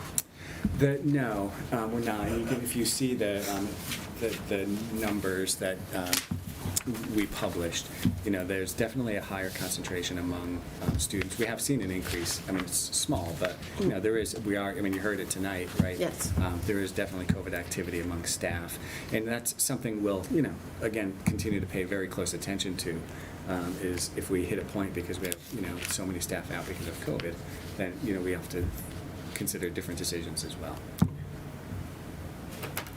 So last Friday, you emailed that there were 82 members of staff out on that Yes. day. How's the number been this week? I haven't looked in the last couple of days. So I think the end of the week, we see the larger numbers. And it's something we've been talking about for weeks and weeks and weeks. And people are out for a variety of reasons. They're sick. It's not necessarily COVID-related illness. Their children are sick. They've got other things going on. So this is we're coming into the time of year where historically we see an increase in staff absences, and so we're going to manage it as best we're able to. And we didn't get to a point where again we can't operate our school buildings. But I think it's a serious reminder that we're still in an environment where there are considerable impacts on staff well-being, for a variety of reasons. Whether it's COVID, whether it's fatigue. Again, what the list is. So we're going to continue to operate our schools, and we're on the search for additional substitutes, and I think this is just part of the landscape today and in our schools, and so we're going to manage it. Well, I think the board would be open to hearing ways to attract more subs, if that's possible with resources. Yeah, well, we're gathering some information. We do know of a couple of districts in the region here along the corridor who have substantially increased their sub-pay. What we haven't been able to connect to yet is any kind of correlation to fill rates. Right. So it is worth. Just gonna ask. Yeah. And So- that's very true, so it seems like it would lead to better fill rates, but the sub shortage is everywhere, and it's a conversation that I have every time I speak to the HR directors, and we meet fairly regularly, all of the HR directors in the area. Could we put something in like Good Morning Wilton? We Because I have. think, Yes, we have. I'm shocked how many people I talk to who are like, oh my God, I would sub. I had no Right. idea we needed subs. Yes. I think like promoting that and Yes. marketing that Sure. would be awesome. And even talking about how much you get paid for the day. 'Cause Yes. we were talking about this at dinner, but I think that Yeah. that would be great. Helpful, Yeah, sure. to keep doing that. Yeah, we've advertised in Good Morning Wilton. We've placed signs out at the schools. We've We put out something every week in the COVID COVID update. But we can. You're not revisit sick, these self-care. Yeah. maybe. But I think even like an email that just says subs needed. Yeah. Because I think sometimes Yes. by the time you get to the end of the Things COVID get update, lost. it's like. Sure. Can we use the town's electric signs? You know, like when you drive down the Yeah. road and That's it a- has their. No, Not a in bad all idea, honesty, I actually, just because think they're marketing out it, there. I think Just that to you get would people get. to see it. I mean, I've talked to 4 people and 3 of them have now applied to be subs. Right, so- yes, so we have seen an increase over the past several weeks since we Yeah. put things out. and- I will take credit for. Yes. I was gonna say, that's pretty good. I was pretty impressed. I was like, what's my referral fee? Maria's like, a cup of coffee? A big high five. Yeah. Pat on the back. Anything else we should know? Well, so I think I will, I'll continue to update. So I look forward to a conversation with Dr. Shaw and Dr. Mackin next week. We'll- I think I just have one, you said that the cider mill class was given a remote option. Right. So is there kind of like, is that a case-by-case system? Is there a procedure around that? Yeah, so this is a great question, and we don't have thresholds, So I think this is, again, we're in relatively new territory here as we're trying to sort out this phase of the pandemic. So I think we're feeling our way through it, but when we get to about half a class, I mean, that's pretty substantial, and I think that's probably the tipping point, give or take on either side of that. Okay.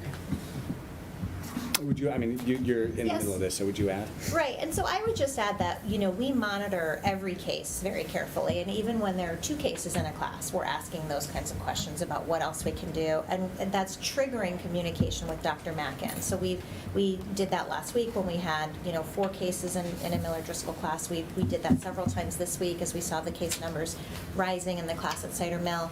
And, it's a fluid process, so we're adjusting our approach as we go. We started with recommending to families that they test and that we had the test kits here available at school, and then we moved to sending the test kits home and offering the remote instruction. So we're monitoring all of the cases carefully and really trying to be responsive.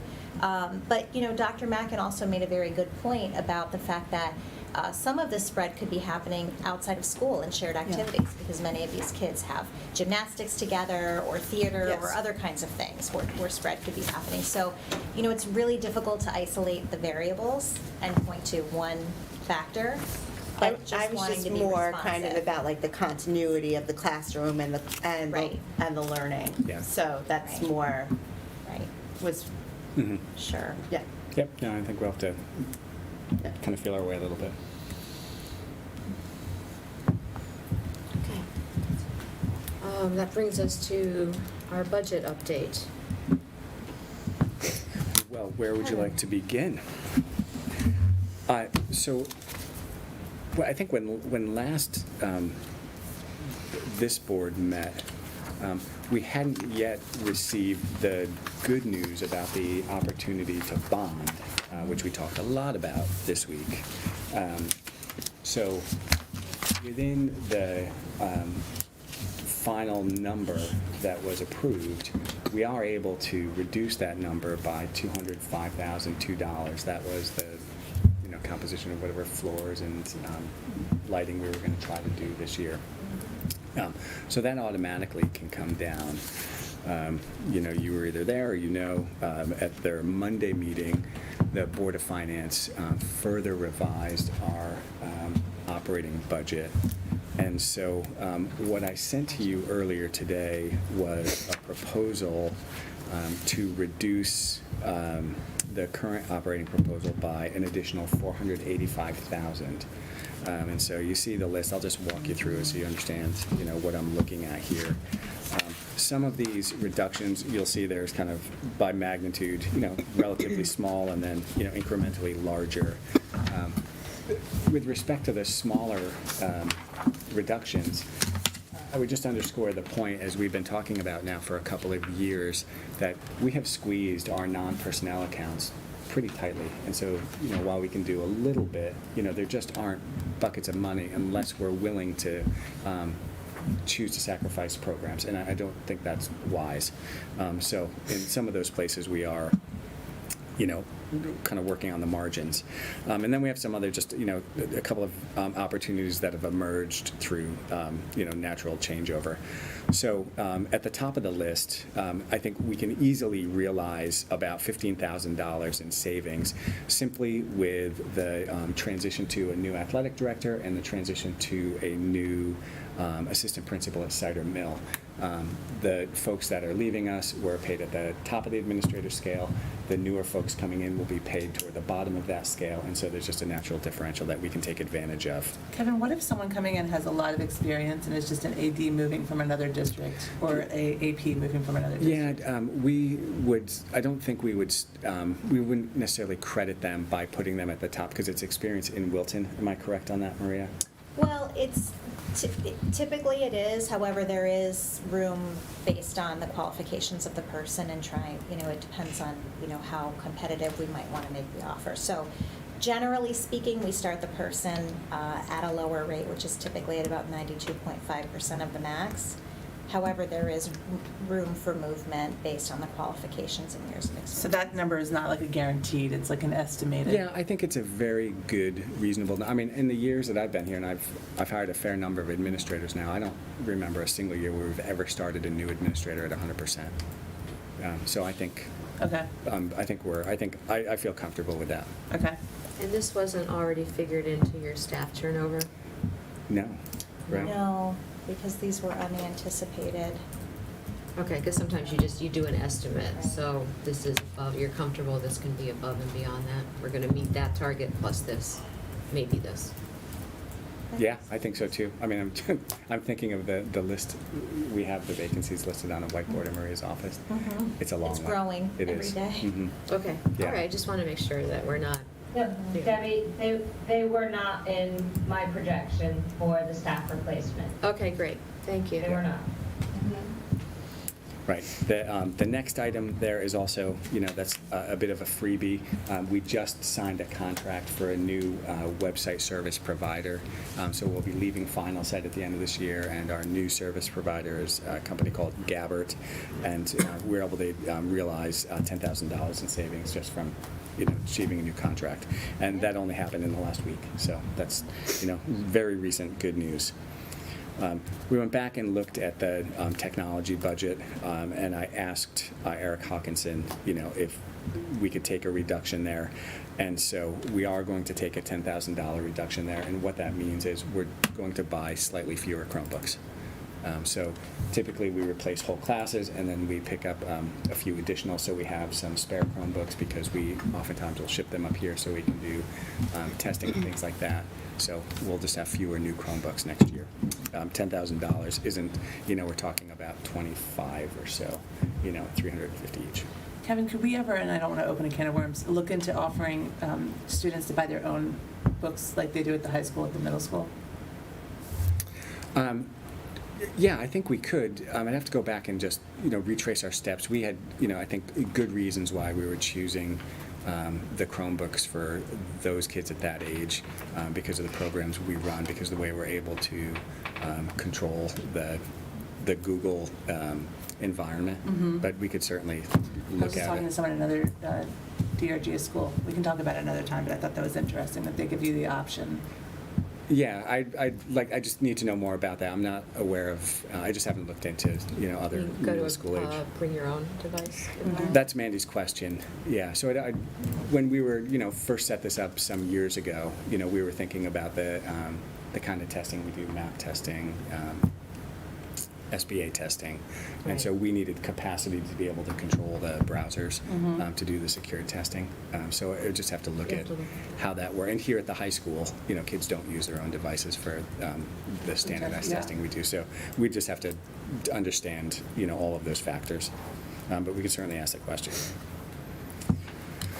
So we're going to take a bite out of the transportation budget, and so the areas that we're just looking to target within that large budget are athletics transportation, field trips, and in-district special education transportation. So you may recall that line, the in-district special education transportation increased pretty dramatically year over year this year. So I can't tell you today what that means in net impact. Is it a couple of fewer trips to out-of-town games, possibly? Is it a couple of fewer field trips, possibly? And then, on the in-district special ed transportation, that we might have to just restrict some midday runs. So, How can we not go to away games? well, we might have to cancel them. I know, that's sad. Listen, it's $10,000, so I'm not sweating it right now. But we're at a point in our budget where we have to make choices. But can we move to a point to think outside the box a little bit for these field trips of looking into the liability insurance of having parents? I think most parents, if you had the option to cancel an away game or have 10 parents drive. Yeah. I'm always amazed because all the parents are going anyhow and we're all behind the bus. Yeah, I think it's a reasonable question to ask, and I don't want to get ahead of myself in this conversation tonight. Right, no, I because agree. There's a lot of room. It's just sad thinking of reduction, field trips, because I know they've been reduced already so much. Yeah, well, I mean, COVID has impacted that as well. Yeah. So stand by, but I'm just, I think that the storyline for you tonight is we're at a place in our budget where, there's just not room to give, and so, we are making choices. So SPED contract services, so this is an area, Andre and I work together, and so she's going to look at reducing about $70,000 in those contracts. And so she'll alter contracts. Some of those maybe we find different service delivery methods. Some of this might be a reduction in some of the contractor support that is, dedicated to supporting our adults.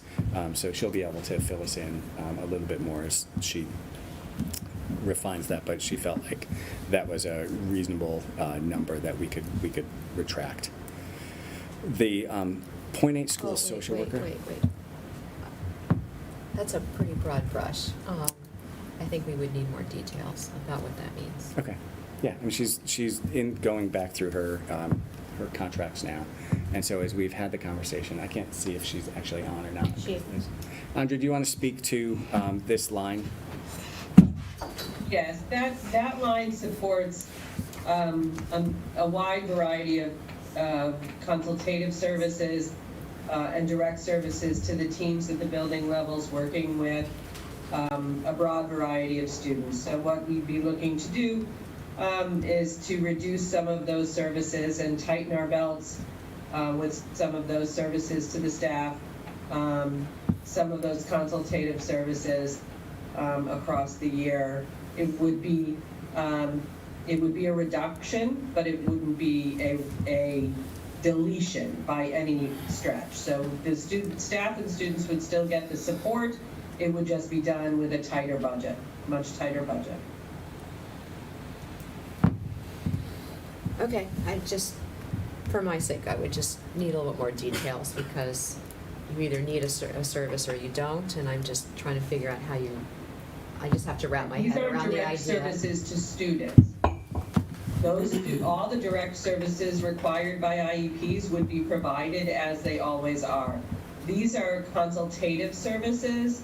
When we have a student who may be experiencing explosive behavior, for example, we might bring in some consultative services to that team to assist in addressing that student's needs and helping to diminish the impact of that behavior.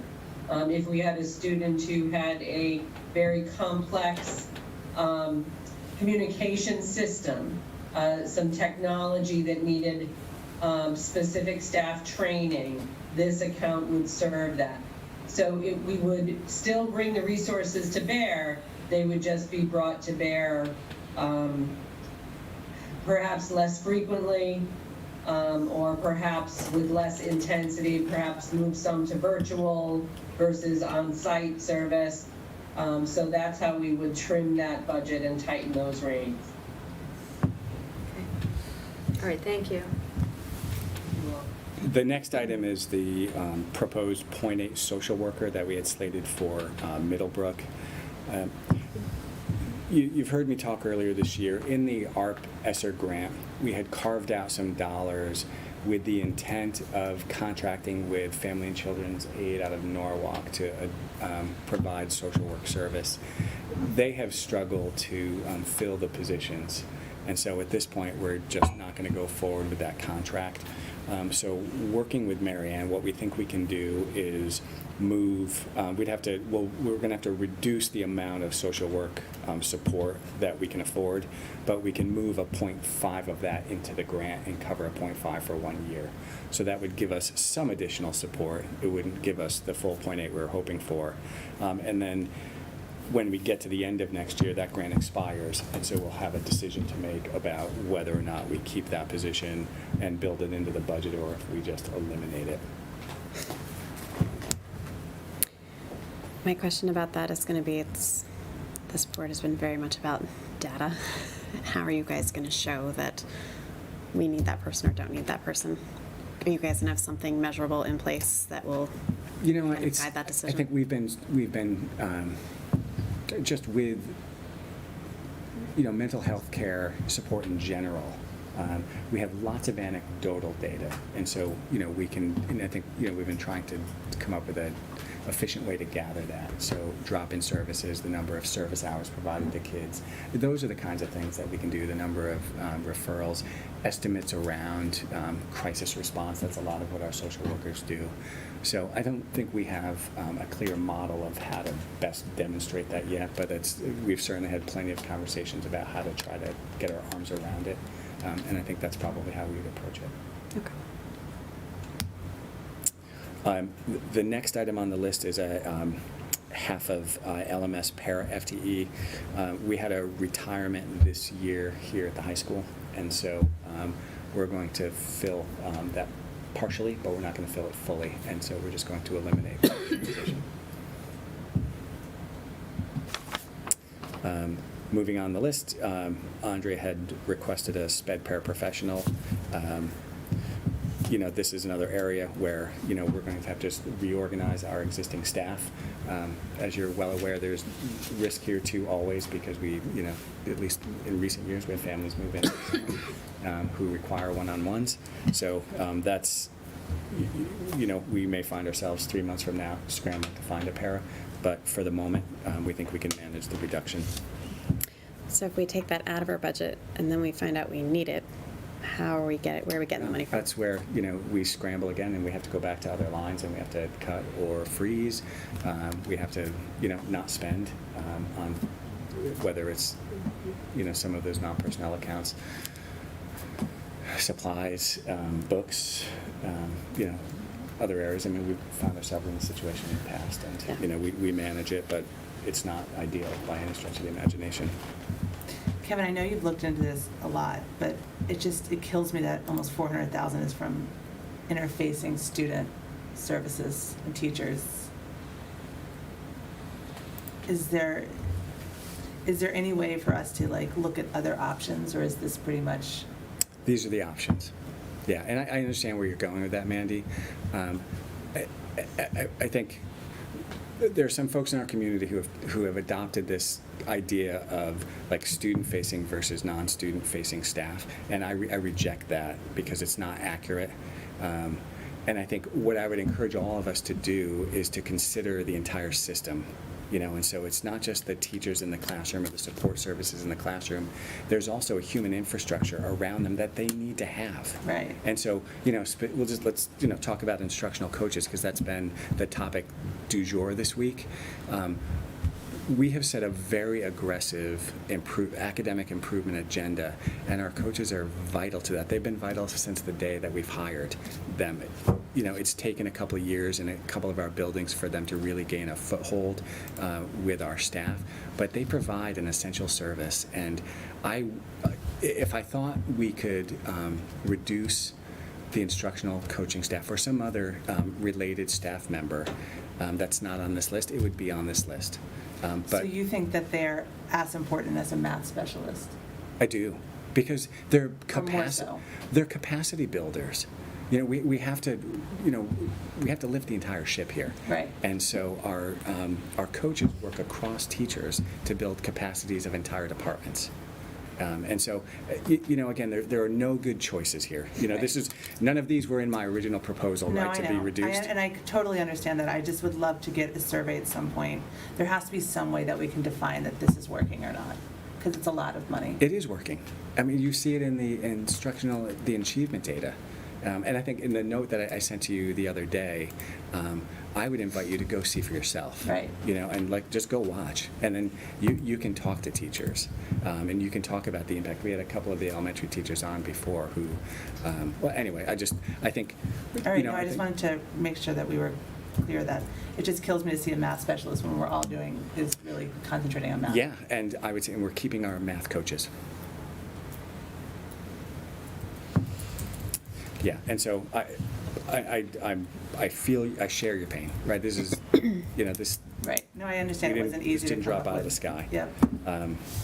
Yeah, and so you know, to that note, so we had proposed a math specialist for Middlebrook. We can't do that with this $485,000 reduction. So that is a proposal that needs to be deferred. And then, kind of next on the list, we went back and we looked at the FTE, the high school, and based on the sectioning that Bob is anticipating for next year, we're proposing that we take a little bit out of science and a little bit out of art. And so there's one forensics class where we'll see that class average move from, I think, 19 to 22. And then there is an art class or two where it'll be about the same. It might be, I think, the class size a little bigger than that, maybe 23, 24. And so looking across the entire distribution of high school staff and what the class averages were, this seemed to be the least impactful. So I won't say it's not an impact, it's just the least impactful. Yeah, it seems reasonable in a budget crunch. Yeah. And then the last piece here is the .4 art out of Middlebrook. And so I think just, you know, kind of on its face, because of the teamed model, it's not as easy to reduce staff there because of the cascade effect. Because if kids aren't here, they got to be over here. It functions a little bit differently at the elementary schools and at the high school, because the high school, you know, organizes by section, and then at the elementary school, it's by class and by section. So a little bit easier to take reductions there.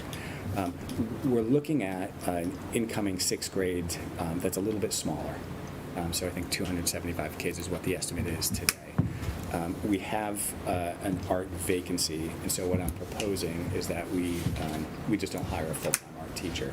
So what that will mean is that class sizes will be larger in art, and so I think we're talking in the realm of 22, maybe 23 kids in those classes.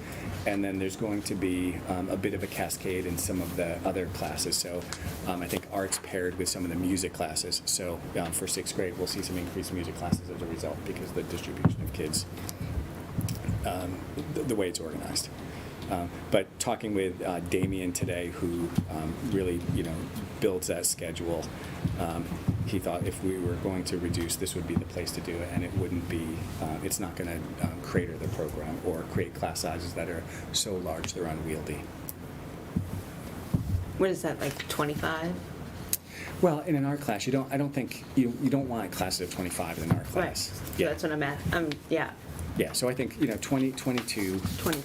Yeah, and 23. Okay. And we've had, I mean, in years past, when we had larger enrollments, we had class sizes that are about that. Can we go back to the math specialist? Sure. So what do we currently have at Middlebrook that we are losing because of grant money?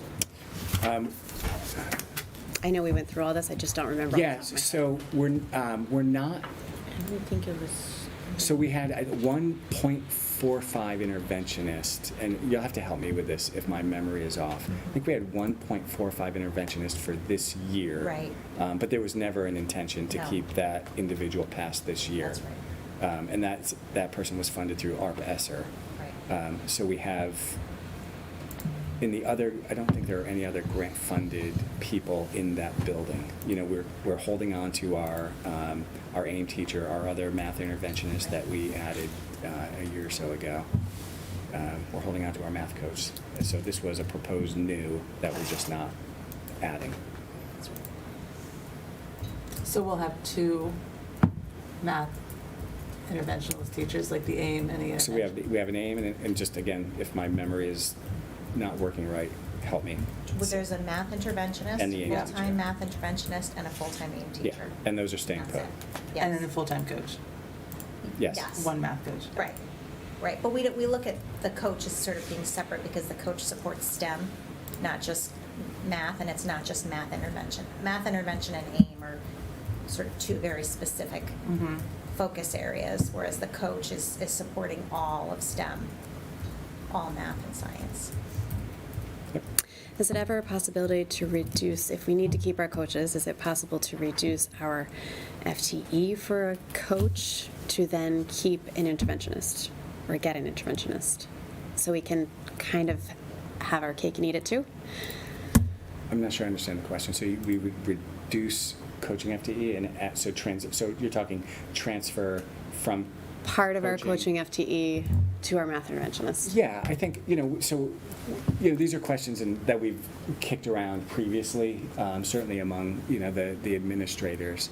And, right now, we have, twice the number of literacy coaches than we do math coaches. And so, that was an investment we chose to make from the get-go. I would be loath at this point to reduce our literacy coaches, especially as we're just kind of gaining traction again coming out of COVID. And with our math coaches, there's one per building, and so they're already spread thin. So I would not be recommending reducing math coaches. So I guess my long-winded answer to you, Jen, is today I wouldn't recommend that. But I wouldn't certainly close the door on the opportunity as we continue to move forward here. I think we'd want to, continue to watch our achievement progress. I pay really close, discrete attention to the skills and the achievement of our kids at the lowest grades. That's where the heaviest concentration of our instructional coaches are. And if we come to a point where we feel like we're firing on all cylinders and that we're pretty comfortable letting that kind of support go or reducing that support, I think then I would be comfortable. And Kevin, what does that change. metric look like? I think we've set some goals around achievement, and so I think if we're meeting or exceeding those goals, then I think that opens the door to that conversation. I think the tricky part for us is how do you then tease out what was due to a coach versus what was due to a teacher versus what was due that's why I say you have to look at the whole system of support. Right. I think that's what our community has a hard time understanding. Yeah. And that's how many literacy are they coaches? How many literacy coaches do we have? So we have 3 at Miller Driscoll and 2 at Middlebrook, 2 at Cider Mill, and then 1 at Middlebrook. And if we took 0.1 away from each of them and made up 0.5 math, is that ever a possibility? Like, how would that actually work? I don't really know. I'm just I don't asking. think it would work, and I say that because, who wants to work for a 0.9 when you can go work for a 1.0? What's the difference? Yeah, I mean, it's what does that mean to me? $10,000, $12,000, $15,000. It's not nothing, and I think the high school is a good example of a place where, while that model can work, they also struggle to fill their less than 1.0 vacancies annually. And we see it with the sectioning. Sometimes people drop to a 0.9, 0.8, and we lose people. Right, because it's they can 10% get of their pay. Yeah. So, And do you get and that's benefits? significant. Do you get benefits if you're a 0.9 or 0.8? Yeah. Yes, you do. As a teacher, you get benefits at 0.5. So, but it makes a difference even to cut someone at 0.1. And we have lost people or not retained them. If they started as a 0.9, then they're looking for that 0.1 somewhere. And if they can't find it here, sometimes they go to another district. Right. And I know that we saw a lot of questions, and thank you, Mandy, for articulating some questions around the whole coaching process program. And then I think, to Jen's point, to understand it better ourselves as board members, and also then be able to explain it better to the public would be helpful. I hate to tinker around an entire program without having full comprehensive understanding. We've built this budget as carefully as I know how to do it, as a board, we know how to do it. And the superintendent has never said, this program, it's time to revise it, this program, it's time to go, this program, whatever. And it's our prerogative as board members to certainly look at all our programs, but I do think we need to do it in a really thoughtful manner. I don't like this last minute pressure, why don't we grab here and grab there? I just don't think that's Well, that's what thoughtful or this is, carefully though. enough. But that's what, I know, we've been but forced to let's- do that, yeah. I get it. This is a budget reduction. I think the approach here is something that hasn't started yet, that those are the tough choices we're making. I mean, I agree, like, I would like to better understand, but I also think that throughout this entire budget process, we heard from school principals in our workshops about the things that trade-offs that were made even before the budget was brought to us. And in all of those trade-offs, I never once heard a discussion about coaches or thinking about how that model works. And You heard about math interventionalists, that's what kills me. yeah, no, I And mean the importance of them. Yeah, well, this whole thing. this whole thing kills me. Like the whole thing that that there's no good choice. There's no good choice. Starting with what was going to be new and not embedded and already, working. It's, I think, of the evils on the table, the lesser. And I also think that, from an investment and point of view, like, investing in our teachers, which is what I see the coaches as doing, as being something that,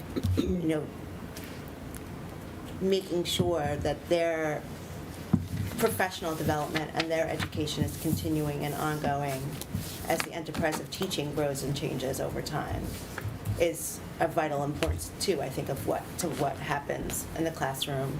I look at corporate models where you have, chief learning officers, and there's, I would hope that the teacher that is in the classroom, who was maybe certified 15 years ago, is still having access and resources to newer and better ways as we learn more about how our children grow and develop and learn. And so I think that that's an equally as important part of a successful, education model. No, it is. In my opinion, we have lost the narrative around instructional support. It is, we talk about wanting to be or being a district that embraces innovative practices, and providing job-embedded coaching and support to teachers is the best model. And it's not Kevin telling you this. This is research supported, it's vetted, it's widely popular, and we invested significantly early on. And that was a really intentional choice. We had opportunities because we were experiencing enrollment decline, we were taking advantage of attrition, and in my opinion, we serve our teachers, the teachers that in language arts and mathematics that participate in some of the humanities here. We provide them a very, very high level of service and support. And if you're a new teacher coming into this district, that's always one of the questions we get. So what kind of professional learning opportunities are? And when we talk about the opportunities around coaching, that's Cadillac level. And if we're going to continue to work on an improvement agenda, to me, these are essential services, and we do it really, really well here. It's something that we've invested in, and we should be proud of it. So how do we make the general population understand that? Because there doesn't seem to be an understanding of the value of that, how it works, how it functions. And I think that's where we were losing the narrative on the Board of Finance, was that there was a lack of understanding of what that particular... I'm also a little bit hesitant to say that there's a lack of understanding throughout the entire community. No, but... Okay, fair. Not that I don't think that it's incumbent upon us to make sure that our community does understand how the entire school ecosystem functions and works together to create what this community does demand out of a Durgay school. But at the same time,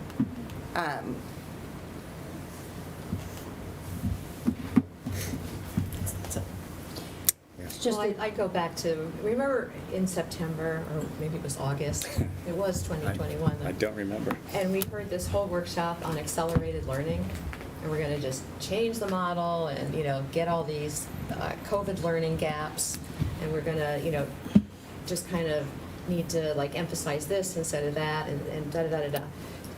And then never mind, 2 years ago when we had to do the whole hybrid model. To me, it just seems that coaches support those kind of programmatic goals and strategies that have to change, and sometimes they have to change quickly, and they have to be done consistently. And so when you read research about, okay, is it better to go to a workshop or is it better to have coaching, typically the coaching model stands as the more individualized, kind of approach, and that would seem intuitively to make some sense. And when I first came on the board was early years on coaches. It had already been done, but there was still a lot of hubbub, some of what we're hearing also now. And so I was going, yeah, what are these things? And so we had to go, not had to, but we were invited to go and watch writing workshop readers workshop at the time. So we went, some of us board members got to go that had the time in their schedule, and we were observing just readers workshop, which is another whole thing that is very complicated. And I'm just going, oh wow. And then we were sitting around the teachers' lounge for lunch, and these teachers just kept coming in. They weren't, I swear to God, I don't think they were paid to do this. But they came in and they were saying, oh yeah, we like this, we like that. And I couldn't do this without my coach. And that's where I just kind of saw, oh, okay. So I think that helps, and so I think maybe a workshop for a current understanding, and I totally agree that we need some more data, like looking at how teachers feel about this, what our test scores are. I totally agree with all of that. We should have data in school systems. Sometimes we don't have enough of it, but I just remember would 3 years encourage ago that. talking about surveying. I would love to survey the teachers to hear directly from them. Yeah, that's the whole point. And Yeah. I think a survey. We talked about this like 3 years ago. And I the think one idea was of doing done. that. I think one was done, wasn't it? I'd have to No, ask I Chuck. don't think know we he ever was got gathering to it. information. Okay. that happens. Yeah, it's just life happened. Yeah, all But right. I would love to hear from, instead of The us saying how users, great yeah, it is. right, Yeah. the users, absolutely, I totally agree with that. I think there's been a lot of support at the earlier grades. I think it's the upper grades that we start to hear from people that it's not as beneficial. Yeah.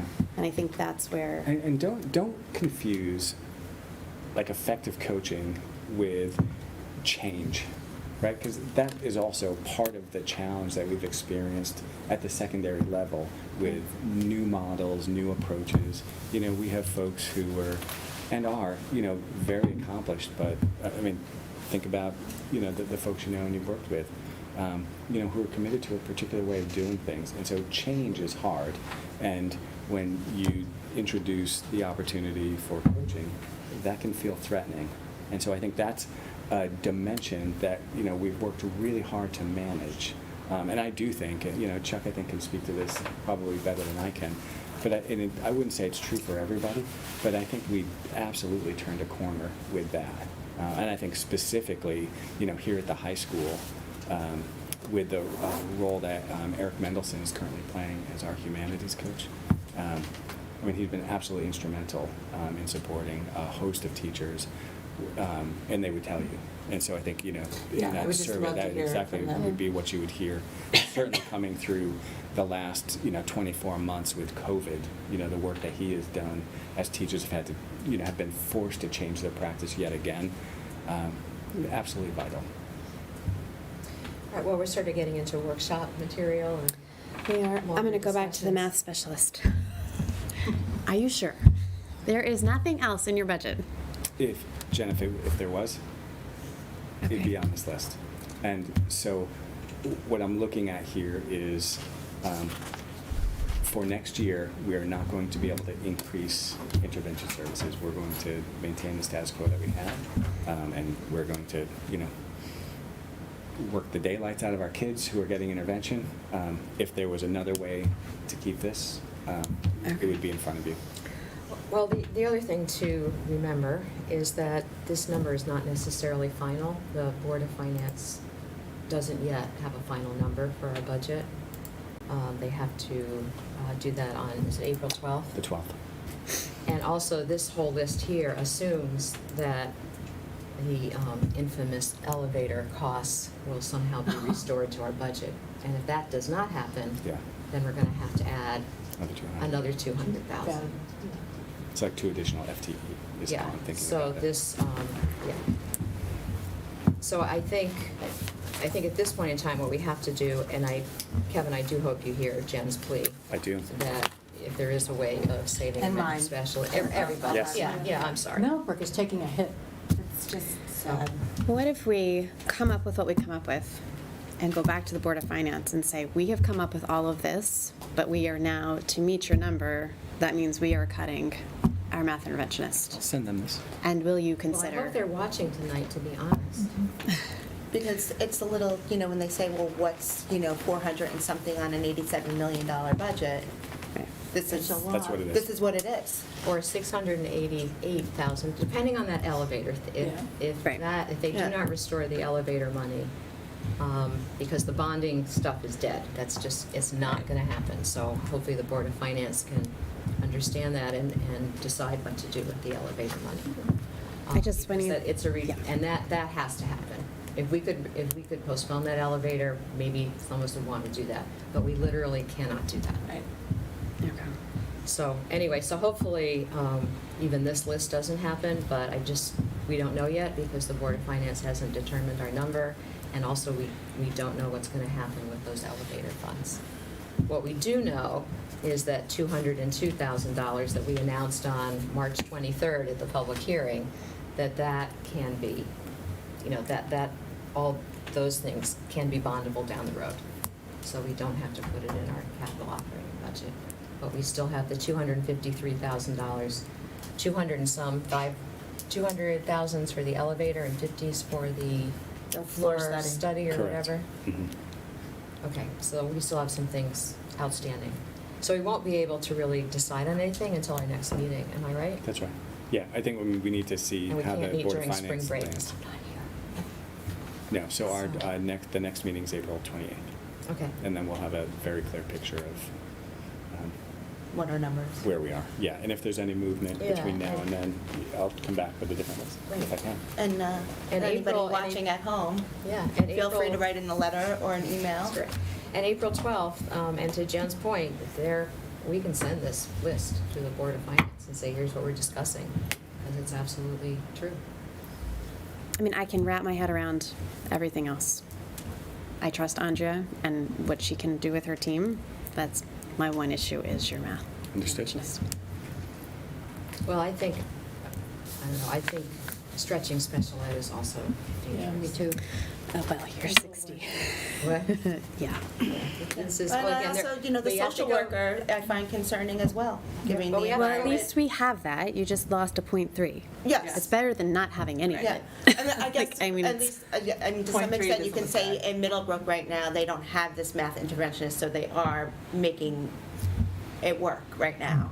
I would love for there to be more. But you have your 0.45 that is there right now. And I don't know how much That- they're making it work. I mean, We're it's struggling. not. Well, they are. I mean, it's in the. We saw it several weeks ago. The But I achievement think they data. really wanted this. Yeah, I mean, they're building on success. Okay. Now, Kevin, you've heard our thoughts, which we don't need to go through again, but we're in a tough situation. Yes. Okay, and again, this is, the assumption with this list is that the elevator money is taken care of. Also, they have not voted on a final number yet, so maybe they will hear some of the difficult choices we are wrestling with. Okay, let's move on to the bonded capital. Yeah, so This bonded capital plan was reviewed, I believe, last night also at the Board of Selectmen. So just want to highlight for the Board of Ed, with respect to the Board of Ed proposals, we've had for a number of years money on the bonding list for our roof replacements. So I think we're, maybe 3 or 4 years in at this point. So there's a little bit left to go. So for the fiscal 23, we're looking at proposing to bond $600,000 to continue the work on roof replacement, and then an additional $100,000 to conduct a study of the HVAC mechanicals at Cider Mill and Middlebrook, in anticipation of doing, complete changeovers the following couple of years. And then you'll also note so I think just in terms of what the board needs to do is understand what's happening in fiscal 23, and then looking at what's proposed in the out years. We have additional roof replacement money in fiscal 24 and 25, $1 million each, anticipating HVAC replacement at Middlebrook and Cider Mill. And then you'll note the new adds are the final 2 elevators that need to be replaced. For 24, I believe that's the Cider Mill elevator, and then for 25, I think it's the elevator here in the media center at the high school. Those are anticipating $275 each. The initial estimate for the elevator was $250. Chris and Lynn and company are anticipating inflation, so that's why that number is sitting at $275. And then a placeholder has been added for the Middlebrook and high school renovations, and so we've got some time to fill in those numbers, and so that'll happen. Dawn, go ahead. Just for full transparency on the numbers that you have there, Chris did increase both the HVAC numbers out by $250,000 each. Okay, so he did that at the meeting last night? All right, so this was what was on the agenda. So you're looking at $1,250 for each of those? $1,250 for each Okay. of those. All right, so we'll have to just get the In correct number. 24 and 25. Correct. Yeah. Right. The study was saying the same? Study The is study saying is the saying same. the same, he said. Okay. All right, good to know. So based on when you this, see the- I'm sorry, Tom. Let's go forward, you'll see what those numbers The are. updated number, okay, great. So based on this, we're not doing any renovations at Middlebrook or the high school this year? No, and that's once we learned that the bonding was available. In the conversation that I had with Lynn, I was in agreement with her that the police station was well down the road at this point, and the police station needed to get done. I don't even think best case we would have been ready to do work this year. So to me, I'm very comfortable with where these are living. I think we can wait 1 more year. And putting it in bonding also ultimately, because I've got your timeline in my head. Sooner rather, it gets it done faster. Yes, exactly. Done? That's what I'm wondering. Is that if we had kept it in the capital operating budget, It takes remember, forever. 5 years, 7 years, 10 Yes. years, this at least, maybe it gets a slightly later start, but it also gets a much Yeah, and I shorter think that's finish. right. I agree. I think Okay. that, and that's the good news is that Yeah. we have a funding mechanism that's reliable, and we have some target dates also. And Okay. I think that's even given where we were 3 months ago, this is really good news. Yeah. Okay. Okay, so we need a motion to approve the fiscal year 2023 portion, which is key point number 1. I so moved. Thanks, Pam. Is there a second? Second. Any more discussion? All in favor? Aye. Opposed? Okay, that's approved. I think we are at the end of our agenda. We see some meetings. I know Lucille has very kindly sent us all those sort of remaining Board of Ed meetings and workshops and executive sessions, plus some end of the year celebrations. So let's go to comments from the public, unless Bernadette or Bob wanted to say anything. There's no one in the room. Is there anybody online? Okay. Then this meeting is adjourned, and thank you, everyone. It's been a long long one, so.